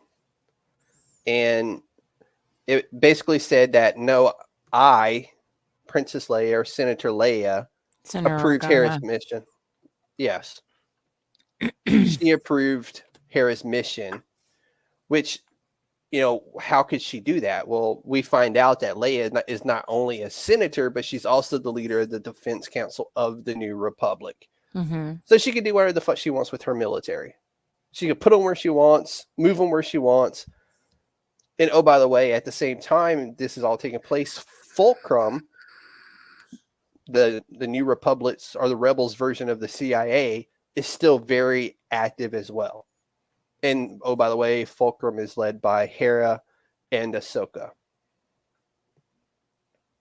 So, I mean, but it was cool to see C-3PO. Is it so? If I remember correctly, real quick, episode 6 ended with Thrawn telling the Night Sisters he wanted to use some of their magic, right? That's what he said, right? Which would lead us into episode 7. Yeah, I believe it was. Was it end of 6 or 7? One of the two. I believe it was 6 when he found out that Ahsoka Tano was alive. He wanted to know everything about her and all that. So, and it's also when he finds out that Anakin was her master. And this is in this episode 7. I think so. Okay. His face was classic. And his face sold everything. And also, this episode gave us references to General Grievous, Dooku, Asajj Ventress. We get to see all the cool, like the holovids that Anakin made for Ahsoka when she left the Order, and he gave her current version of her. Well, no, it wasn't the current version of her sabers, because this is a different version. But when he presented her with her sabers as she left the Order, he gave her this really cool, intricate box that had her sabers inside. Underneath those sabers was where you see all the holovids. And that's the box you see her put back into the cabinet on the Fulcrum. So you can guarantee we're going to see more of Hayden Christensen in the future. And we did in episode 7 when she's training on the ship, or no, it was episode 6. We see her training. But now one thing I listen. Anything Hayden does, I'm a mark for it. You know what I mean? Anything Hayden does, anything Anakin Skywalker, Darth Vader, I'm all for it. In saying that, I was kind of let down with this episode because I was feeling like this episode was going to lead to something bigger for episode 8, and it didn't. It didn't. It didn't measure up to that, but it got what it needed to where it needed to go. Yes, which I think was the most important thing. I mean, guys, we have skipped over a lot of shit from all the other episodes, and we Yeah, do 'cause they that. And sucked. not just to Frankie D, they sucked, but I just don't want to do a 3-hour or 4-hour show, so I Yeah. skip over a lot of stuff. Right. But I also want to encourage everybody to go back and watch Ahsoka, despite what Frankie D is currently saying that it sucks. Watch it, make your No, own certain opinions of things. it. Listen, here's the thing. I'm not gonna say it all sucked. The most interesting characters on that show were Shin Hati and Balin, Balin Skull. Those were the yes, two people that I wanted to see the most. I love the whole thing of Dark Jedi, Fallen Jedi. I like that whole story. So that's one thing Disney does right, is they yes. tell that story. So I enjoyed it. There were certain things that I liked about Ahsoka. There's a lot of things I didn't like about it. I thought it could have been better, but that's why there's room for improvement in season 2. Yeah, and it's all been but confirmed pretty much at this point. I know I've seen a lot of things saying season 2 is already in the early works. Oh, I think it's probably already written. I think it's written and most of it shot, to be honest Yeah. with you. Yeah. Because there hasn't been a whole lot of talks about what's it called? A replacement for Balin yet. Yeah, you're right about that. Like, there's been nothing. Like, is it possible they're going to recast him or? There's been no thoughts as of right now Yeah. of Balin being replaced. So what Right. that leads me to believe is a lot of season 2, quite possibly, has already been completed. Hopefully. And he's already died in timeline in the Star Wars universe by the time we start thinking about that, if that makes sense to anybody at all. Yeah. Because R.I.P. Ray Stevenson, that dude was he fucking executed this role to a T. Yep. It would be really hard to see somebody else step into that role, because that was him. He nailed it, like, to perfection.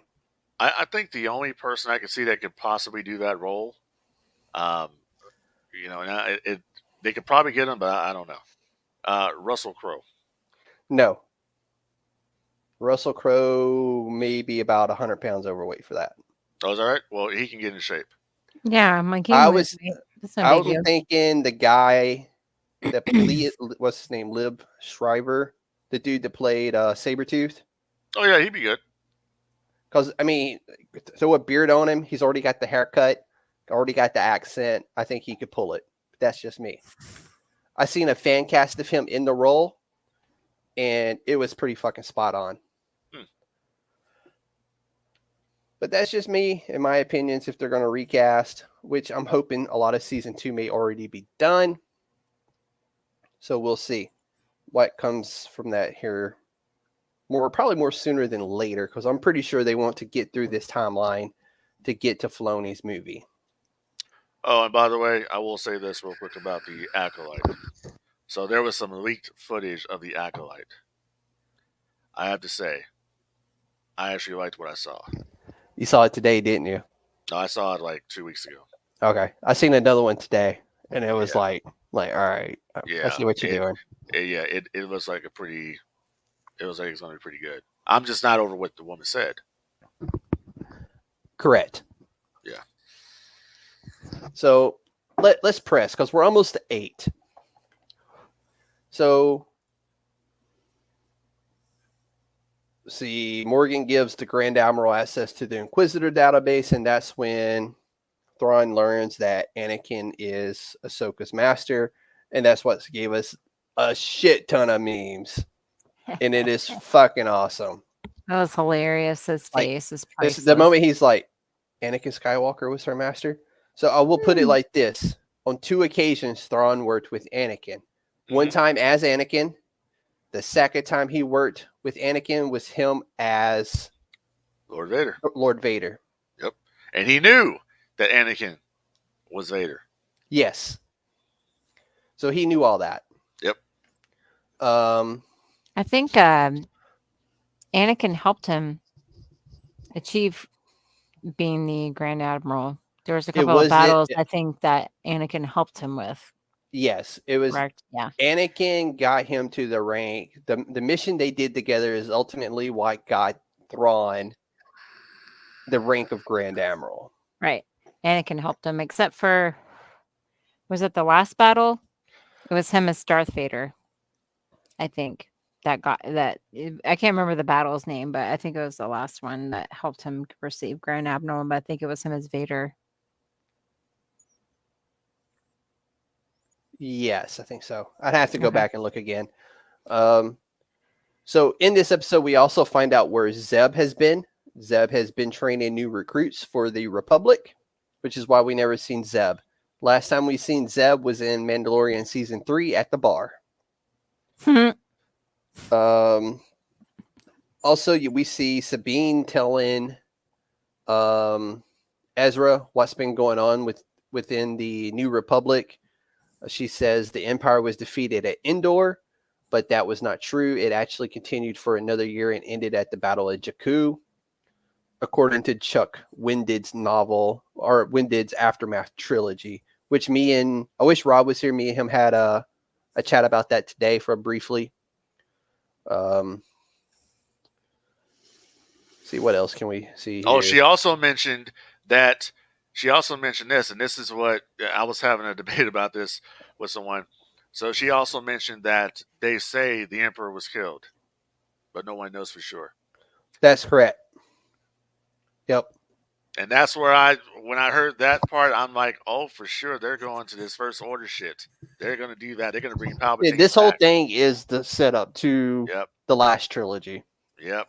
And I got a feeling Filoni's movie is going to be where the first trilogy comes to full order. Then it would take its place just before the last trilogy we got. Then in the next movie after that, we'll pick up where the trilogy ends with Rey at her Jedi Academy. There you have it, folks. I called it. Quote me on it later. We will. We will hold you accountable, sir. And that's fine. I've been wrong before, but I got a feeling I'm right about this one. Yeah. So we get a really, well, I don't want to say a cool battle, but we see like when Ezra and Sabine are battling the Death Troopers or Night Troopers, whatever they're being called.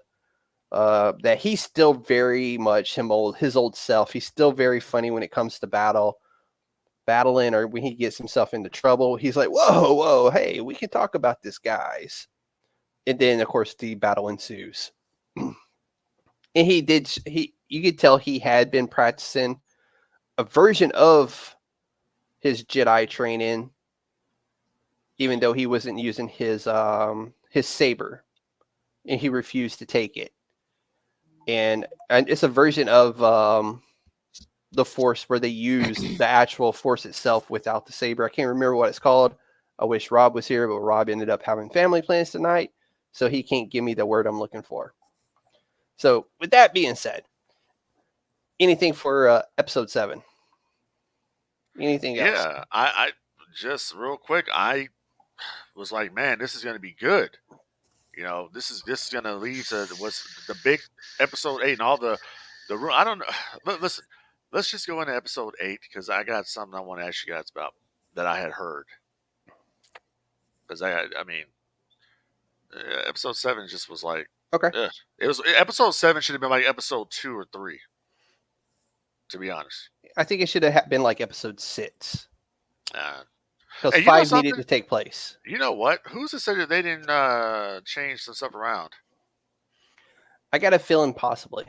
Yeah, some stuff. I'm pretty sure there's some footage out there that we need to see. Yeah, because I remember hearing about there's holes. Yeah, there definitely is because I remember hearing that there was supposed to be something where Ahsoka was supposed to go through the world between worlds and go through a door, and there was supposed to be a battle going on between Obi-Wan and Anakin on Mustafar. And they had supposedly had filmed that. And then I guess they got out and they cut it. So I don't know. So let's do this. Let's jump into what everybody's here for. And that's part 8. And we're going to hit our recap. Well, not just a recap. We're going to go a little bit more in depth on part 8. The Jedi, the Witch, and the Warlord. The heroes race to prevent Grand Admiral Thrawn's escape. The big 3 takeaways from this.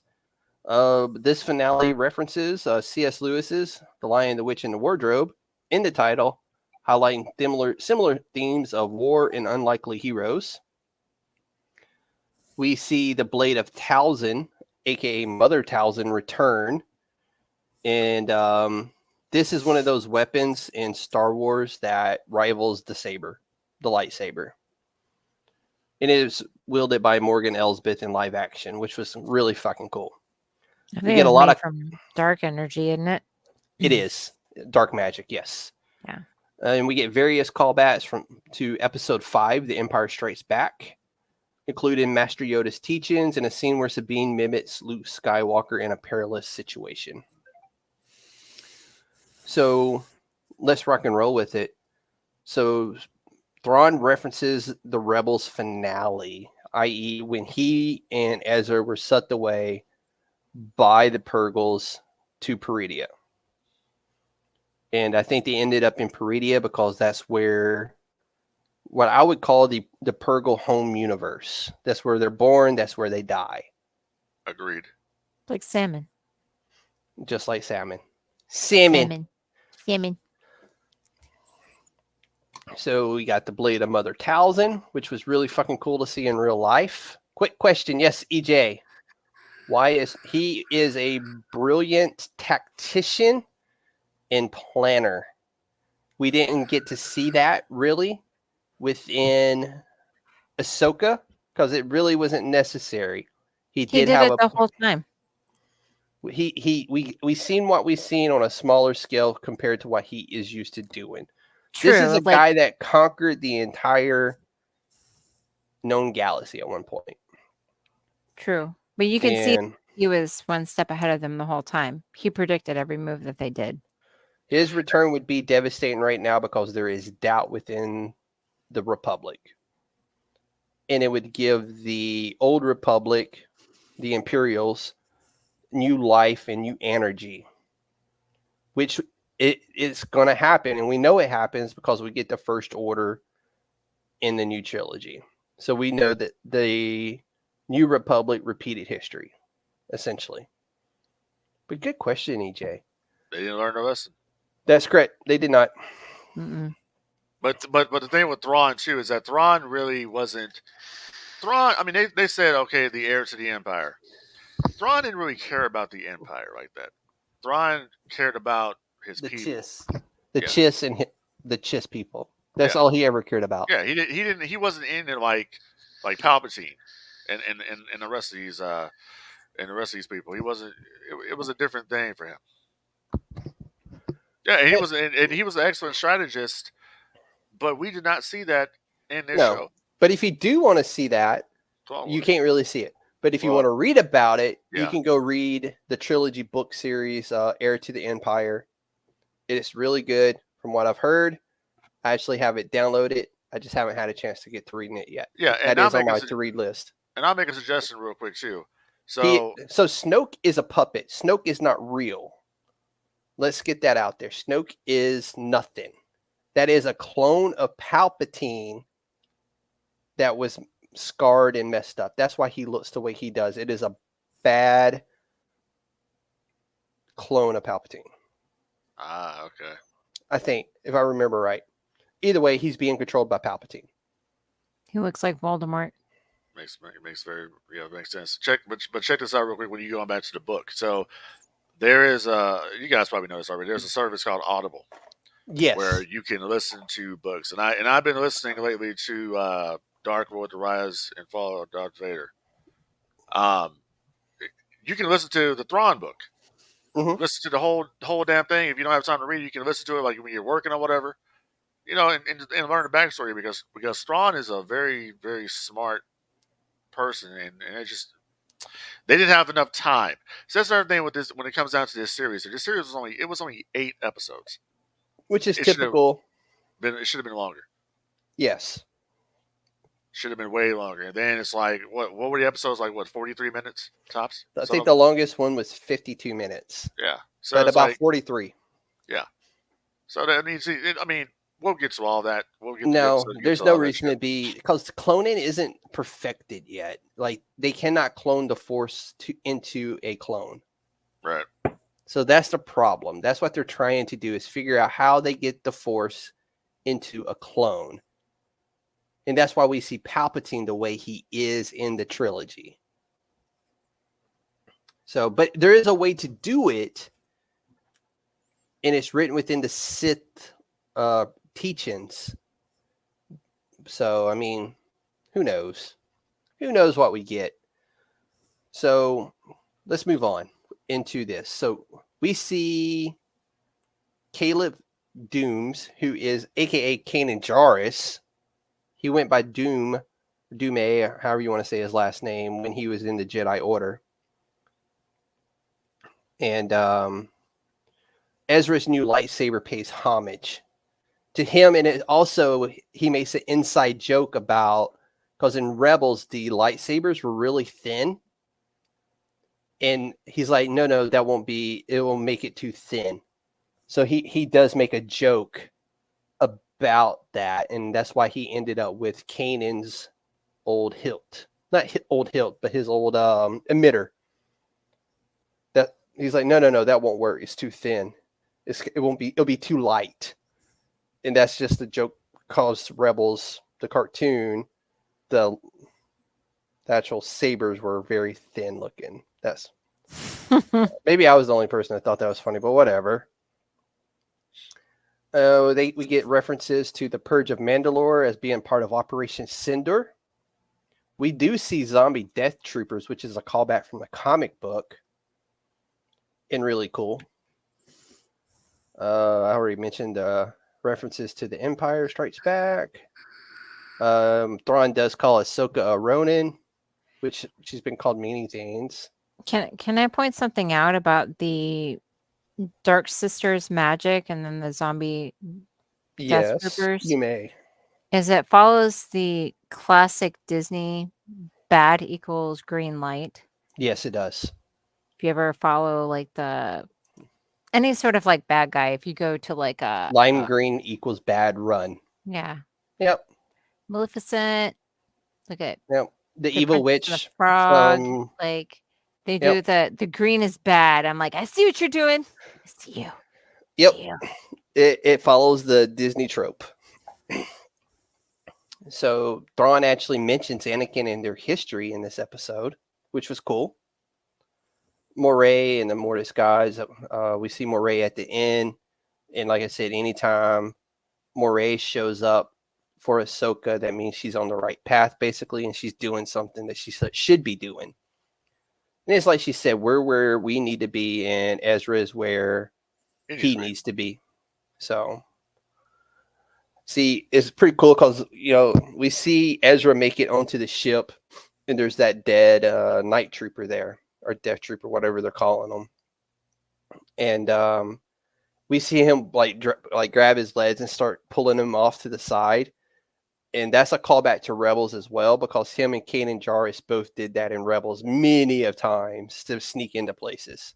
So I thought that was cool that's how he himself was going to pull this off once he got on board the Chimera, which the Chimera is the name of Grand Admiral Thrawn's ship that he custom designed himself. Like the Empire was like, hey, dude, here is your battleship. It's yours, dude. Like when you look underneath his ship, you can see the Star Wars universe's version of the Chimera. Of course, it's held together by Dark Sister magic. It's better than super glue. Apparently, It's like the Gorilla Glue shit. I mean, in this one case, they used what's it called? I have it in here somewhere. Kitsuge, which is the ancient Japanese version of putting broken stuff back together with gold. Hey, where I come from, if you can't duck it, fuck it. All right. Duct tape fixes everything. So let's continue. Some more Easter eggs. We get the Force Ghost of Anakin. And did y'all know what he was wearing when we seen the Force Ghost of Anakin at the end of this? What was he wearing, sir? his master robes. He was wearing Jedi master robes. So he was indeed redeemed. Well, more importantly, I think he found his balance That's another in thing. death. Yeah, we saw that in He found his episode balance. 5. Yep. Yeah. He could He found- control that shit now. He found his then- balance. We see the Mortis gods at the end as well. Yep. So I'm not sure why we see the Mortis gods here on Peridia. I'm not sure why they are now saying Peridia is the home planet of the Night Sisters, which should be Dathomir. How are they connected? I mean, there's a lot of holes and a lot of questions. Now, what was calling to Balin was never answered. Why is Balin there at that particular location on the mountain that looks like a carving of the father? I think the sun is calling. So to this him. is what I want to do right now. Let's open that up. I got Frankie here. I got Jen. If you're in chat, what are your thoughts on this? What are we about to see in Ahsoka season 2? When we get it, what do y'all think we're going to get? I think Balin's looking for the Mortis.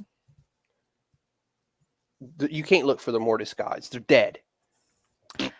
I think They live within the Force. They're not They don't. dead. They do not. They're dead. They are dead. Okay. They are buried. You're talking Done. about the Star Wars universe. Yeah. I think that well, she has a point there. I think that it's like True. it's like Gotham. Yeah. You know, They'll people be die. alive next week. Yeah. Exactly. You're probably right. So I believe that Balin is trying to find the world between worlds. Is what I think. And I think he's going to enter the world between worlds. And he said that he's going to pretty much stop this cycle. And I think the only way to stop this cycle is to go back and make sure it doesn't happen to begin with. I think. Wait, elaborate a little bit more. So in the world between worlds is pretty much, it's everything that's ever happened in Star Wars. Right. And you can actually go back and alter shit. So who's to say that he's not going to try to go back and alter something to make sure it doesn't happen? Oh. And he has mentioned that he wants to bring balance to the Force to put an end to the Jedi Sith wars. So That's you have to go Because it's an endless back. cycle of good and evil. He wants to put an end to that. And if you do that, then because if we're going to the First Order, then you have to resurrect characters that have passed away in that trilogy. Kylo Ren dies. Leia dies. You have to bring them back somehow, right? But this hasn't happened yet. The trilogy has not happened yet within Ahsoka. Yeah, but I mean, yeah, I know that, but I think I believe honestly, it's the son, the son of Mortis is calling, but it's leading to the world between worlds, the actual world between worlds. I think that's what's going on here. I can get behind that. So the Knights of Ren were actually the guys who saved Palpatine and Vader from the Jedi. And then Kylo took over the Knights of Ren because he killed their leader.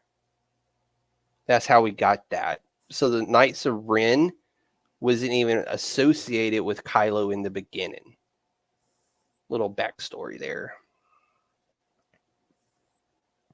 So it would make sense that Balin is being called by either the son or whomever. It makes more sense to maybe the son or the father, because I almost feel like his Padawan may be eventually being called by the son, because to me, Ahsoka represents the daughter, obviously, because the daughter's essence probably lives within her.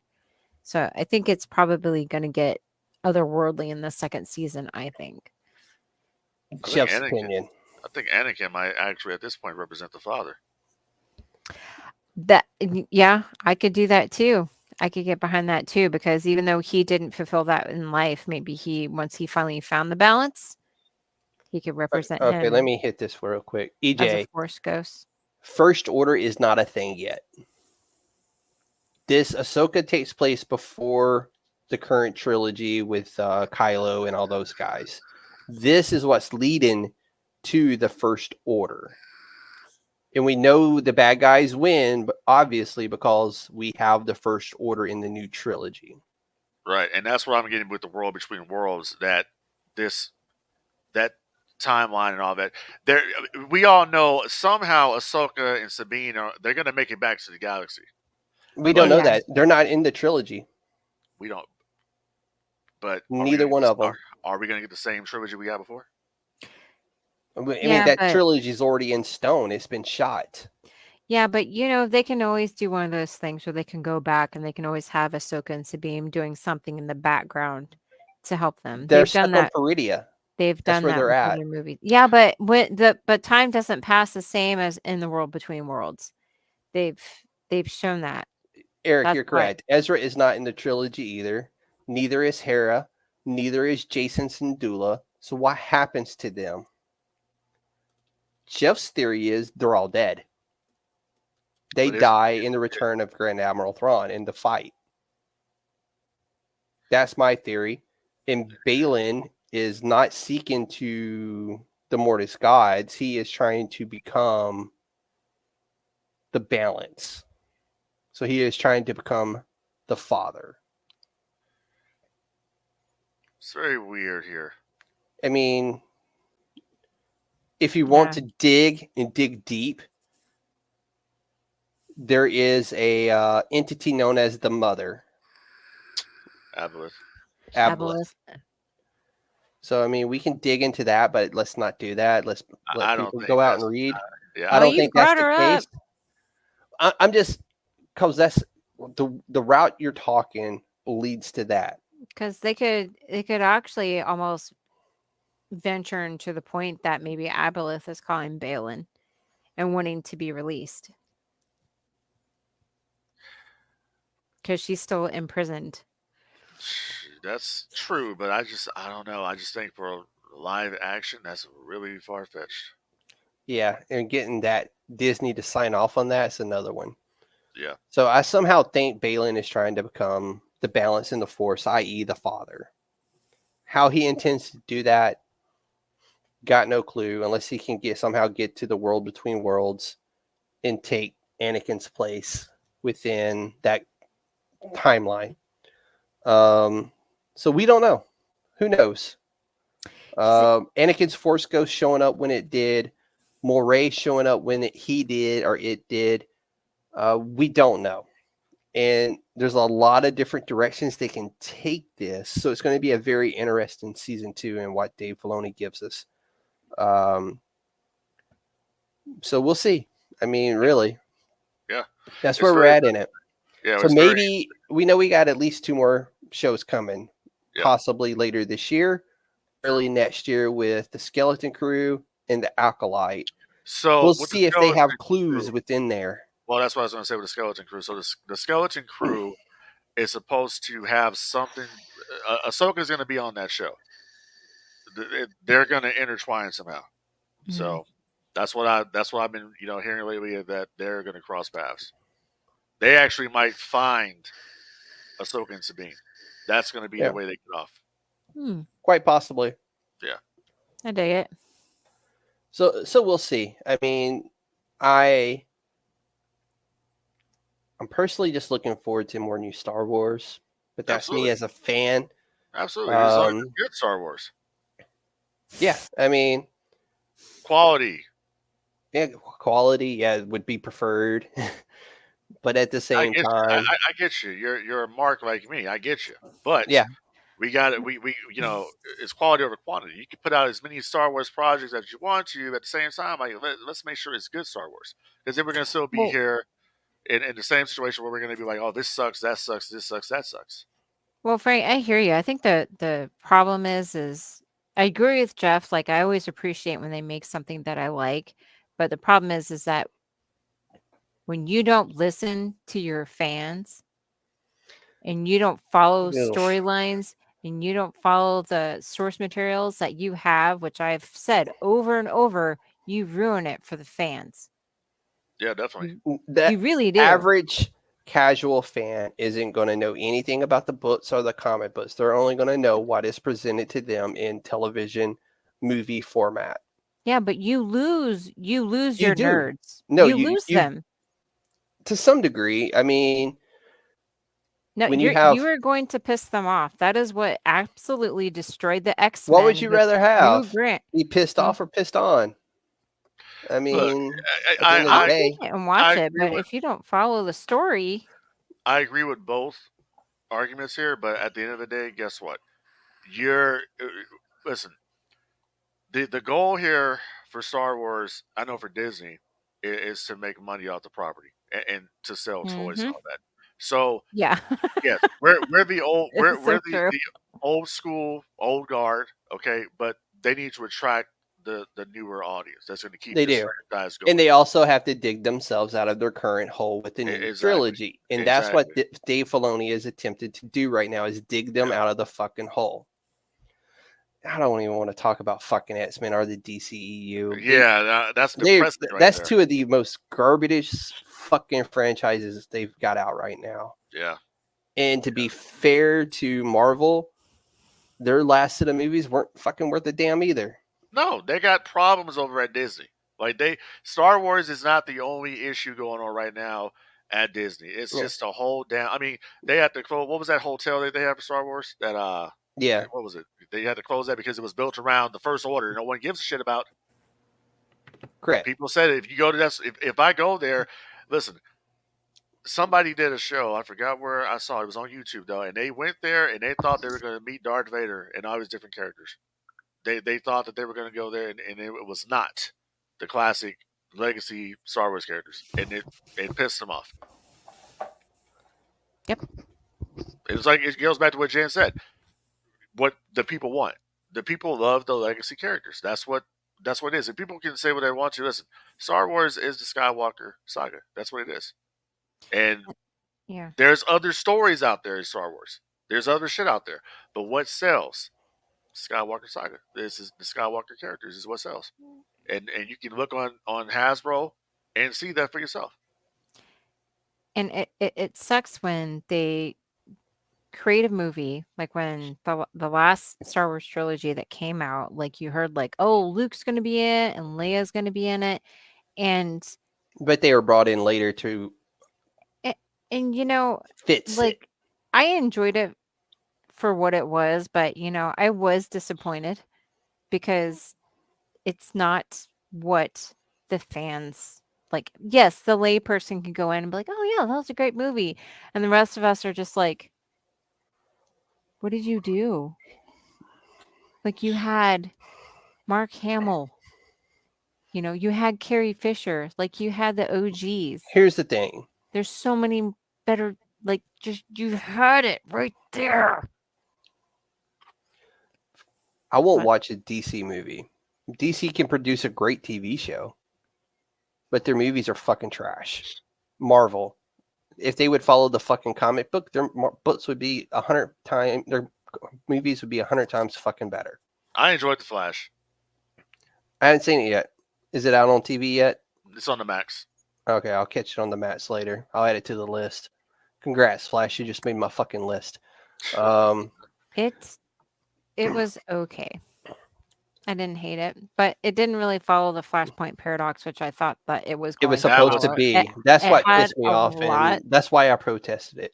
of Yeah, things yeah. that were different, Mhm. but it wasn't If you terrible. tease a storyline such as the Flashpoint paradox, and then it goes in the completely opposite direction of what you intend it to, I'm going to flush you down the toilet. Plain and fucking simple. Hey, that's what they did with Obi-Wan Kenobi.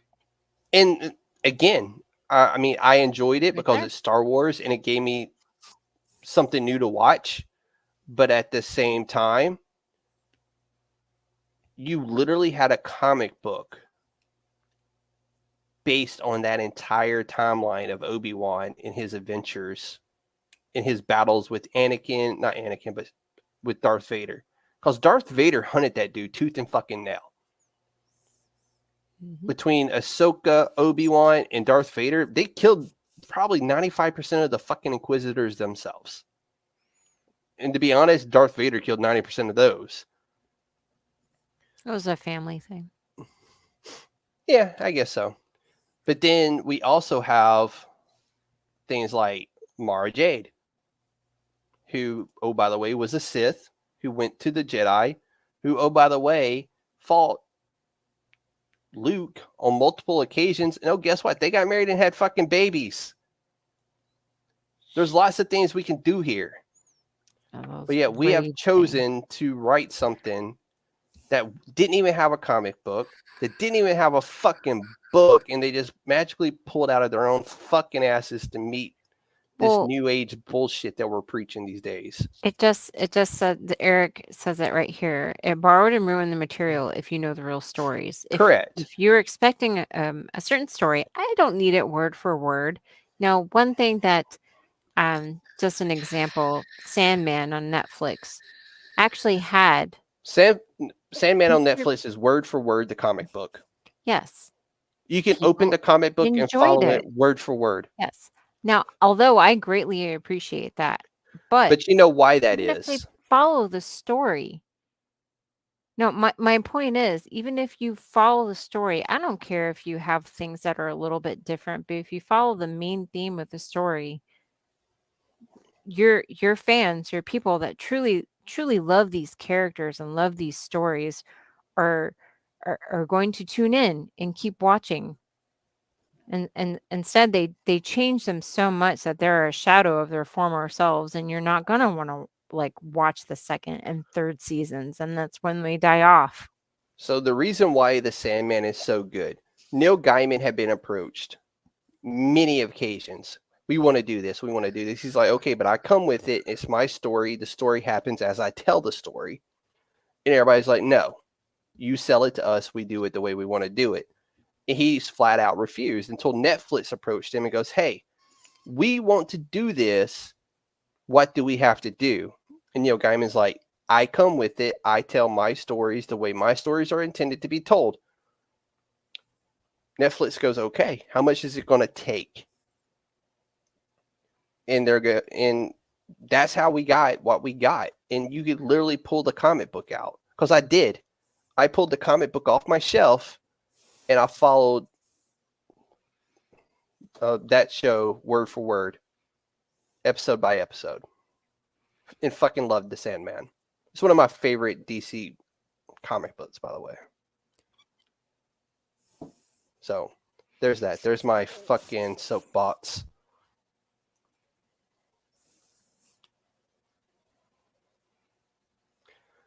Return of the Jedi. Where is Han, Leia, Luke now?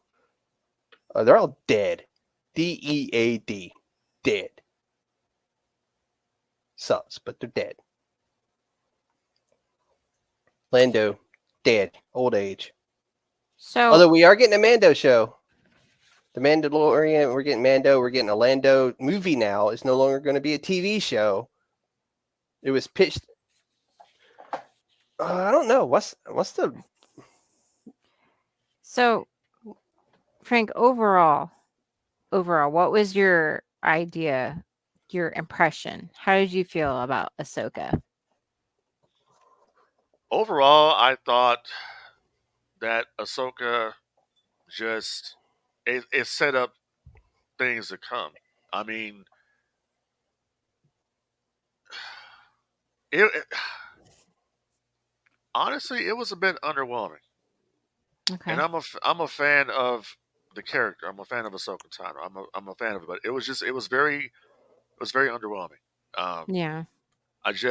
There could have been so much more that could have been done. Like, they are alive right now, EJ. You had me on such a high with episode 5 with Anakin and all that, and then it's like I was let down with episode 6, and then when he says, Dark Sisters, I need to borrow some of your dark magic, I'm thinking, okay, is he gonna bring it back, to mess with Ahsoka Tano if she arrives? Is he gonna bring it back like she just had this wonderful thing with Anakin and her, finishing her training and all that? Is he gonna bring her? Is he gonna do something where she's comes face to face with Darth Vader or an evil version of Anakin Skywalker or something to mess with her? Mm-hmm. And that kind of stuff didn't happen. You know what I mean? So that kind of, I'm like, well, whatever. So if you want to put it down on the bottom line, a scale of 1 to 10, where I put Ahsoka, I'm gonna say it's like a 7, honestly. Okay. With a lot of room to improve. Okay. I can stand behind that. What about you, Yeah. Jen? I'm the same. I enjoyed it. It had a slow start to it, but I'm with Frank, man. That 5th episode just had me hooked. I could probably watch that over and over, just like that last episode of Boba Fett, just seeing Luke on that ship and just kicking ass. Um, it's definitely up there in like some of the most like memorable cinematic moments. But I'm gonna stick with it when they come out with season 2. I'd really like to see like what direction that they go. See if they listen to us as fans. Maybe make some tweaks and improvements and everything. So hopefully they do. I mean, I think they listened when, they brought Hayden Christensen back. So yeah, I'm with you on that, bud. Yep. I will go with y'all on that. I give it a 7, strong 7.5. And it's more because, hey, Toby, ladies and gentlemen, it's not a USDN podcast without a visit from a pet. And this is Toby, my big ass cat. And I don't want to look at his butthole. But yeah, strong 7.5. There's lots of different ways they could be taking this show, so we'll see. I'm excited for it, to be honest, but I get Yeah. excited for any and all new Star Wars.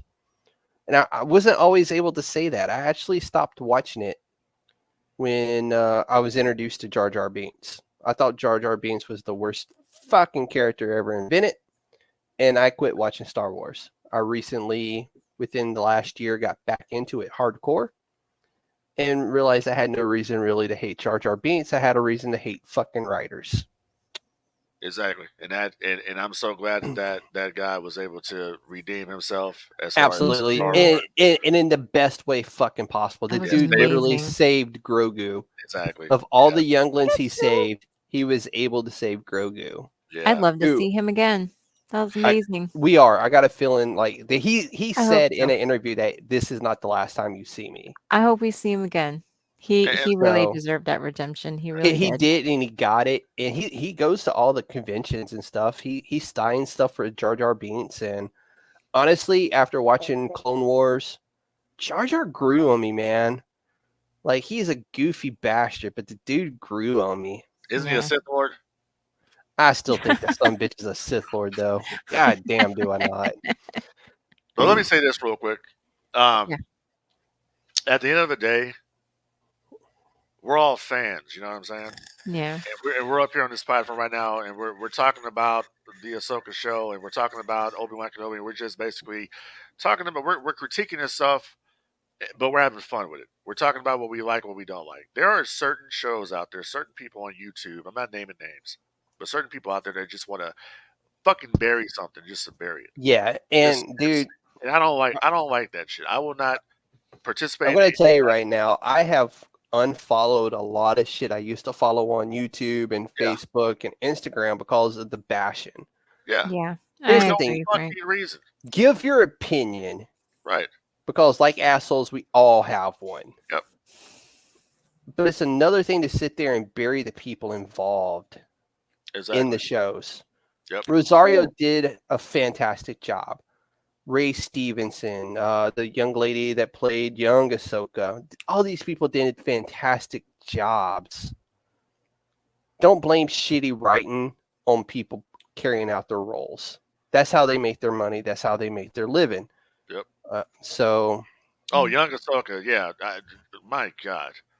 yeah, Ariana Greenblatt, I think She, was her name. and when you talk about, because she mentioned lately that she talked to Hayden about doing a live action Clone Wars, and Dave Filoni's already said that he is pitching it right now. yeah, Do He's it. had it ready for quite a while. Do Yeah. it. And if they do it the way I think they will, we won't get the Clone Wars from the cartoon. We will get the Clone Wars that was not in the cartoon. Like, we'll get the stuff that we didn't get to see. Yeah, Hayden definitely said he would do it. Oh, he's down. Yeah, he's I will like, watch bring it. it Absolutely. all day, like Yeah. without a doubt. So as we say, so basically at the end of the day, listen, you can like the show, you don't like the show, but don't bury the fucking talent on the show. because I agree. it's just to get clicks and views. It's Yeah. fucking stupid to me. You know what I mean? And I won't participate in any shit like that. Yeah, No, it's not necessary. It really isn't. Yep. I agree. and Toby does too. Yeah, Yeah. it's almost like a personal attack. Like you don't need to personal attack them. I mean, You look what can- it did to the guy that played young Anakin. Yeah. It completely destroyed that kid's life and sent him down a hole that he never really got a chance to dig himself out of. Yeah. Jake Lloyd, the Anakin Skywalker no one talks about. and Yep. he never acted again. No. Yeah. He also went to jail and got hooked on drugs and everything else in between. Sad. So, with all the sad news and the doom and gloom we just did, here's what's coming up on USDN. We have a new episode of The Queens coming out. Jen, when is that? In November. November, sometime in November. I will say this for USDN. USDN is going to be reformatted, repackaged, and brought back to life as a new entity. Much like all our favorite sci-fi shows, everything gets a reboot. I am and we are doing a reboot. We aren't necessarily going to be abandoning the franchises, but we are. They will be revisited kind of in a different way. I don't want to give too much away because I am going to, I mean we, USDN, we are going to be bringing you something not seen in the podcast world per se, but if you're a fan of the old 80s shows, you're going to love it. I promise you that. But keep an eye out. It'll probably be November when we get that out. I'm working with Kately. I'm going to be working with Kately and a few other people to get some stuff mixed into that. I will say this. We did apply for a couple of conventions. We did not get into those, but that's cool.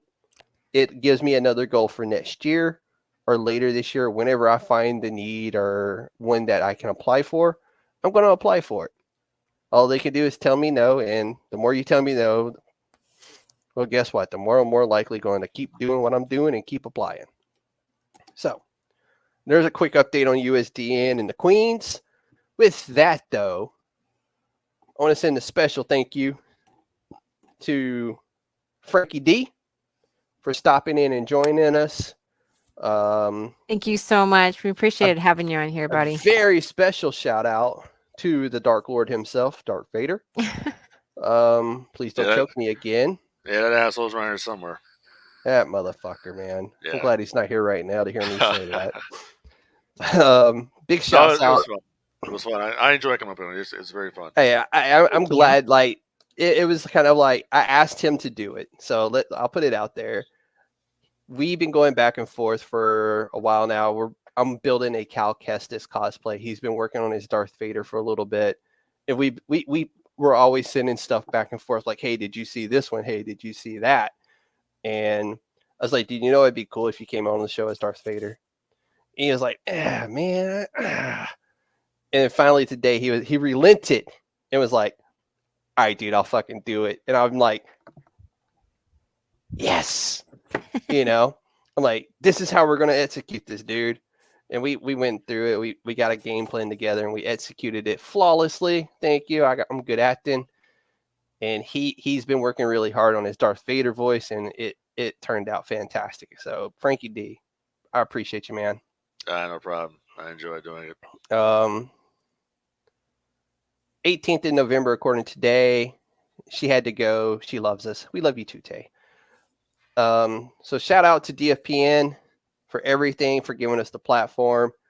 If you haven't already hit that subscribe button, that like button, that follow button, please go do so. This episode will be up on Spotify either later this week or next week.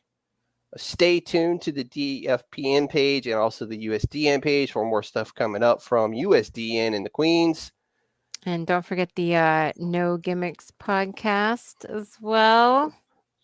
When's y'all's next show, Frankie D? I have no idea right now.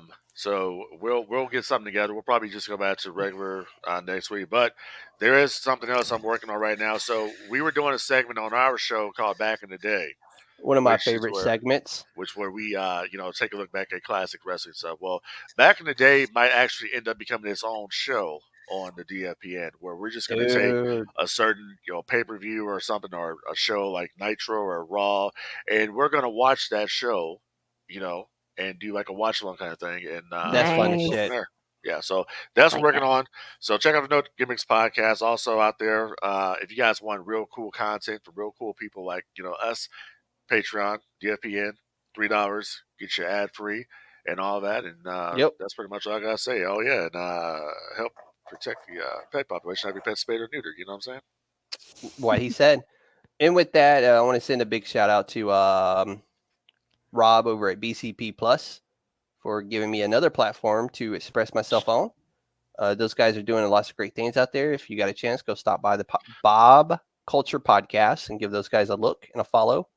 Mine's in the mail, Frankie. Yeah, I told you I'd have it.